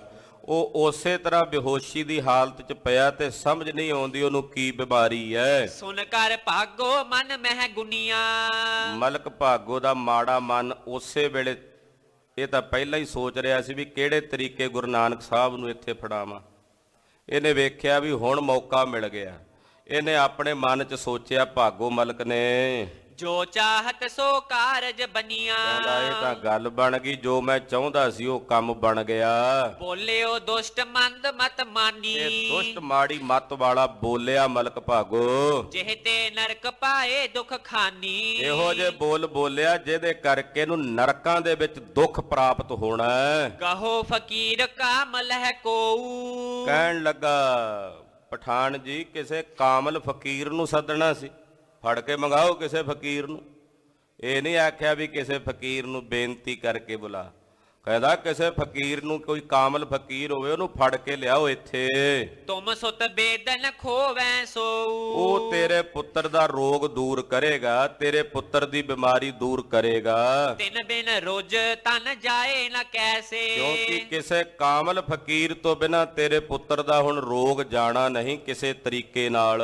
ਨਿਜ ਭੁਜ ਬਲ ਬਿਨ ਸ਼ਤਰੂ ਜੈਸੇ। ਤੇ ਕਹਿੰਦੇ ਜਿਵੇਂ ਬਾਹਾਂ ਦੇ ਭੁਜ ਬਲ ਤੋਂ ਬਿਨਾ ਸ਼ਤਰੂ ਕਾਬੂ ਨਹੀਂ ਨਾ ਆਉਂਦਾ, ਏਦਾਂ ਕਿਸੇ ਕਾਮਲ ਫਕੀਰ ਨੂੰ ਫੜ ਕੇ ਲਿਆਏ ਬਿਨਾ ਤੇਰੇ ਪੁੱਤਰ ਦਾ ਰੋਗ ਨਹੀਂ ਜਾਣਾ। ਸੁਨ ਸ਼ਰੋਨਨ ਭਨੈ ਅਤੇ ਖਾਨਾ। ਸੁਣ ਕੇ ਖਾਨ ਬੋਲਿਆ, ਮਲਕ ਭਾਗੋ ਨੂੰ ਕਹਿਣ ਲੱਗਾ, ਕੋ ਕਾਮਲ ਮੁਝ ਨਹੀਂ ਪਛਾਨਾ। ਕਹਿਣ ਲੱਗਾ, ਖਾਨ ਜੀ ਹੁਣ ਮੈਂ ਮਲਕ ਭਾਗੋ ਜੀ ਕਿੱਥੇ ਲੱਭਾਂ ਕੋਈ ਕਾਮਲ ਫਕੀਰ? ਮੈਨੂੰ ਤਾਂ ਪਛਾਣ ਵੀ ਕੋਈ ਨਹੀਂ, ਵੀ ਕੋਈ ਕਾਮਲ ਫਕੀਰ ਹੋਵੇ ਤੇ ਮੈਂ ਉਹਨੂੰ ਫੜ ਮੰਗਾਵਾਂ। ਮੈਨੂੰ ਤਾਂ ਇਹ ਵੀ ਗਿਆਨ ਨਹੀਂ ਵੀ ਕੌਣ ਹੈ। ਕਹਿਤ ਮਲਕ ਇੱਕ ਨਾਨਕ ਨਾਮੂ। ਮਲਕ ਭਾਗੋ ਕਹਿੰਦਾ, ਜੀ ਮੈਂ ਕਿਹੜੇ ਕੰਮ ਆਉਣਾ, ਮੈਂ ਦੱਸ ਦਿੰਨਾ ਜੇ ਤੁਹਾਨੂੰ ਨਹੀਂ ਪਤਾ। ਆਪਣੇ ਏਮਨਾਬਾਦ ਨਗਰ ਦੇ ਵਿੱਚ ਇੱਕ ਨਾਨਕ ਤਪਾ ਆਇਆ ਹੋਇਆ, ਉਹ ਵੀ ਬੜਾ ਕਾਮਲ ਫਕੀਰ ਹੈ। ਨਾਨਕ ਤਪਾ ਉਹਦਾ ਨਾਮ ਹੈ। ਸੋ ਕਾਮਲ ਸਮਝੋ ਅਭੇਰਾਮੂ। ਉਹ ਵੀ ਬੜਾ ਕਾਮਲ ਫਕੀਰ ਦੱਸਿਆ ਜਾਂਦਾ ਹੈ। ਦੋਹਰਾ ਬਹੁ ਨਰ ਸੁਨ ਹੈ ਨਾ ਗਨ ਹੈ ਮਨ। ਓ ਗੁਣ ਕਹਿ ਗੁਣ ਰੀਤ। ਕਹਿੰਦੇ ਬਹੁਤੇ ਲੋਕ ਨਾ ਅਕਸਰ ਇਹ ਸੋਚਦੇ ਨਹੀਂ, ਮਾਂ ਕਵੀ ਜੀ ਕਹਿੰਦੇ ਉਹ ਔਗਣ ਨੂੰ ਕਦੇ ਵਿਚਾਰਦੇ ਨਹੀਂ ਵੀ ਅਸੀਂ ਜਿਹੜਾ ਇਹ ਔਗਣ ਕਰ ਰਹੇ ਹਾਂ ਵੀ ਇਹ ਔਗਣ ਹੈ ਕਿ ਨਹੀਂ। ਬਹੁਤੇ ਲੋਕ ਇਹ ਵਿਚਾਰ ਨਹੀਂ ਕਰਦੇ। ਸੰਤ ਗਹੇ ਤੇਰੀ ਜਈ ਕਿਦੋਂ ਸੇਵ ਸਹਿ ਪ੍ਰੀਤ। ਉਹਨਾਂ ਨੂੰ ਇਹ ਨਹੀਂ ਪਤਾ ਵੀ ਸੰਤ ਫੜ ਕੇ ਲਿਆ ਕੇ, ਉਹਨਾਂ ਨੂੰ ਫੜ ਕੇ ਜਬਰੀ ਲਿਆ ਕੇ ਖੁਸ਼ ਹੁੰਦੇ ਆ ਜਾਂ ਫਿਰ ਉਹਨਾਂ ਦੀ ਸੇਵਾ ਕਰੀਏ ਤੇ ਤਾਂ ਖੁਸ਼ ਹੁੰਦੇ ਆ। ਕਹਿੰਦੇ ਬਹੁਤੇ ਲੋਕਾਂ ਨੂੰ ਇਹ ਸੋਝੀ ਨਹੀਂ ਹੁੰਦੀ। ਬਹੁਤੇ ਸੋਚਦੇ ਆ ਵੀ ਕਿਸੇ ਨੂੰ ਫੜ ਕੇ ਲਿਆਓ ਜਬਰੀ ਤੇ ਸ਼ਾਇਦ ਸੰਤ ਖੁਸ਼ ਹੋ ਜਾਂਦੇ ਆ। ਕਹਿੰਦੇ ਨਹੀਂ, ਸੰਤ ਤਾਂ ਖੁਸ਼ ਹੁੰਦੇ ਆ ਜਦੋਂ ਉਹਨਾਂ ਦੀ ਸੇਵਾ ਟਹਿਲ ਕਰੀਏ। ਮਲਕ ਭਾਗੋ ਕਹਿੰਦਾ ਸੀ ਫੜ ਕੇ ਲਿਆਈਏ ਕਿਸੇ ਫਕੀਰ ਨੂੰ। ਮੂਰਖ ਨੂੰ ਇਹ ਨਹੀਂ ਸੀ ਪਤਾ ਵੀ ਸੇਵਾ ਕੀਤਿਆਂ ਰੀਝਦੇ ਆ। ਉਹ ਫੜ ਕੇ ਲਿਆਇਆ ਥੋੜੀ ਰੀਝਣੇ ਆ ਮਹਾਂਪੁਰਸ਼ਾਂ ਨੇ, ਸੰਤਾਂ ਨੇ। ਇਹ ਕਹਿੰਦੇ ਪਤਾ ਹੀ ਨਹੀਂ ਬਹੁਤੇ ਲੋਕਾਂ ਨੂੰ, ਅਣਜਾਣ ਹਨ। ਚੌਪਈ ਸੁਨ ਪਠਾਨ ਨੇ ਮਨੁਜ ਪਠਾਏ। ਇਹ ਸੁਣਦਿਆਂ ਸਾਰ ਪਠਾਨ ਉਸੇ ਵੇਲੇ ਕਹਿੰਦਾ ਜੀ ਫਿਰ ਹੁਣੇ ਬੁਲਾਉਂਦੇ ਆ ਉਹਨਾਂ ਨੂੰ। ਇਹਨੇ ਆਪਣੇ ਸਿਪਾਹੀ ਭੇਜੇ। ਲਾਲੋ ਸਦਨ ਦਿਸ਼ਾ ਸੋ ਆਏ। ਉਹ ਪਠਾਨ ਚੱਲ ਕੇ, ਜਿਹੜੇ ਉਹਦੇ ਸਿਪਾਹੀ ਸਨ ਪਠਾਨ ਦੇ, ਭਾਈ ਲਾਲੋ ਦੇ ਘਰ ਚੱਲ ਕੇ ਆਏ। ਕਵਨੇ ਹੁਤੇ ਤਬੈ ਉਦਿਆਨਾ। ਸਤਿਗੁਰੂ ਜੀ ਉਸ ਵੇਲੇ, ਕਿਉਂਕਿ ਦਿਨੇ ਮਹਾਰਾਜ ਜੀ ਬਾਹਰ ਜੰਗਲ 'ਚ ਚਲੇ ਜਾਂਦੇ ਸੀ, ਤੋ ਸਤਿਗੁਰੂ ਜੀ ਬਾਹਰ ਜੰਗਲ 'ਚ ਗਏ ਹੋਏ ਸਨ। ਕਮਲ ਨੈਣ ਸ਼੍ਰੀ ਗੁਰ ਗਤ ਦਾਨਾ।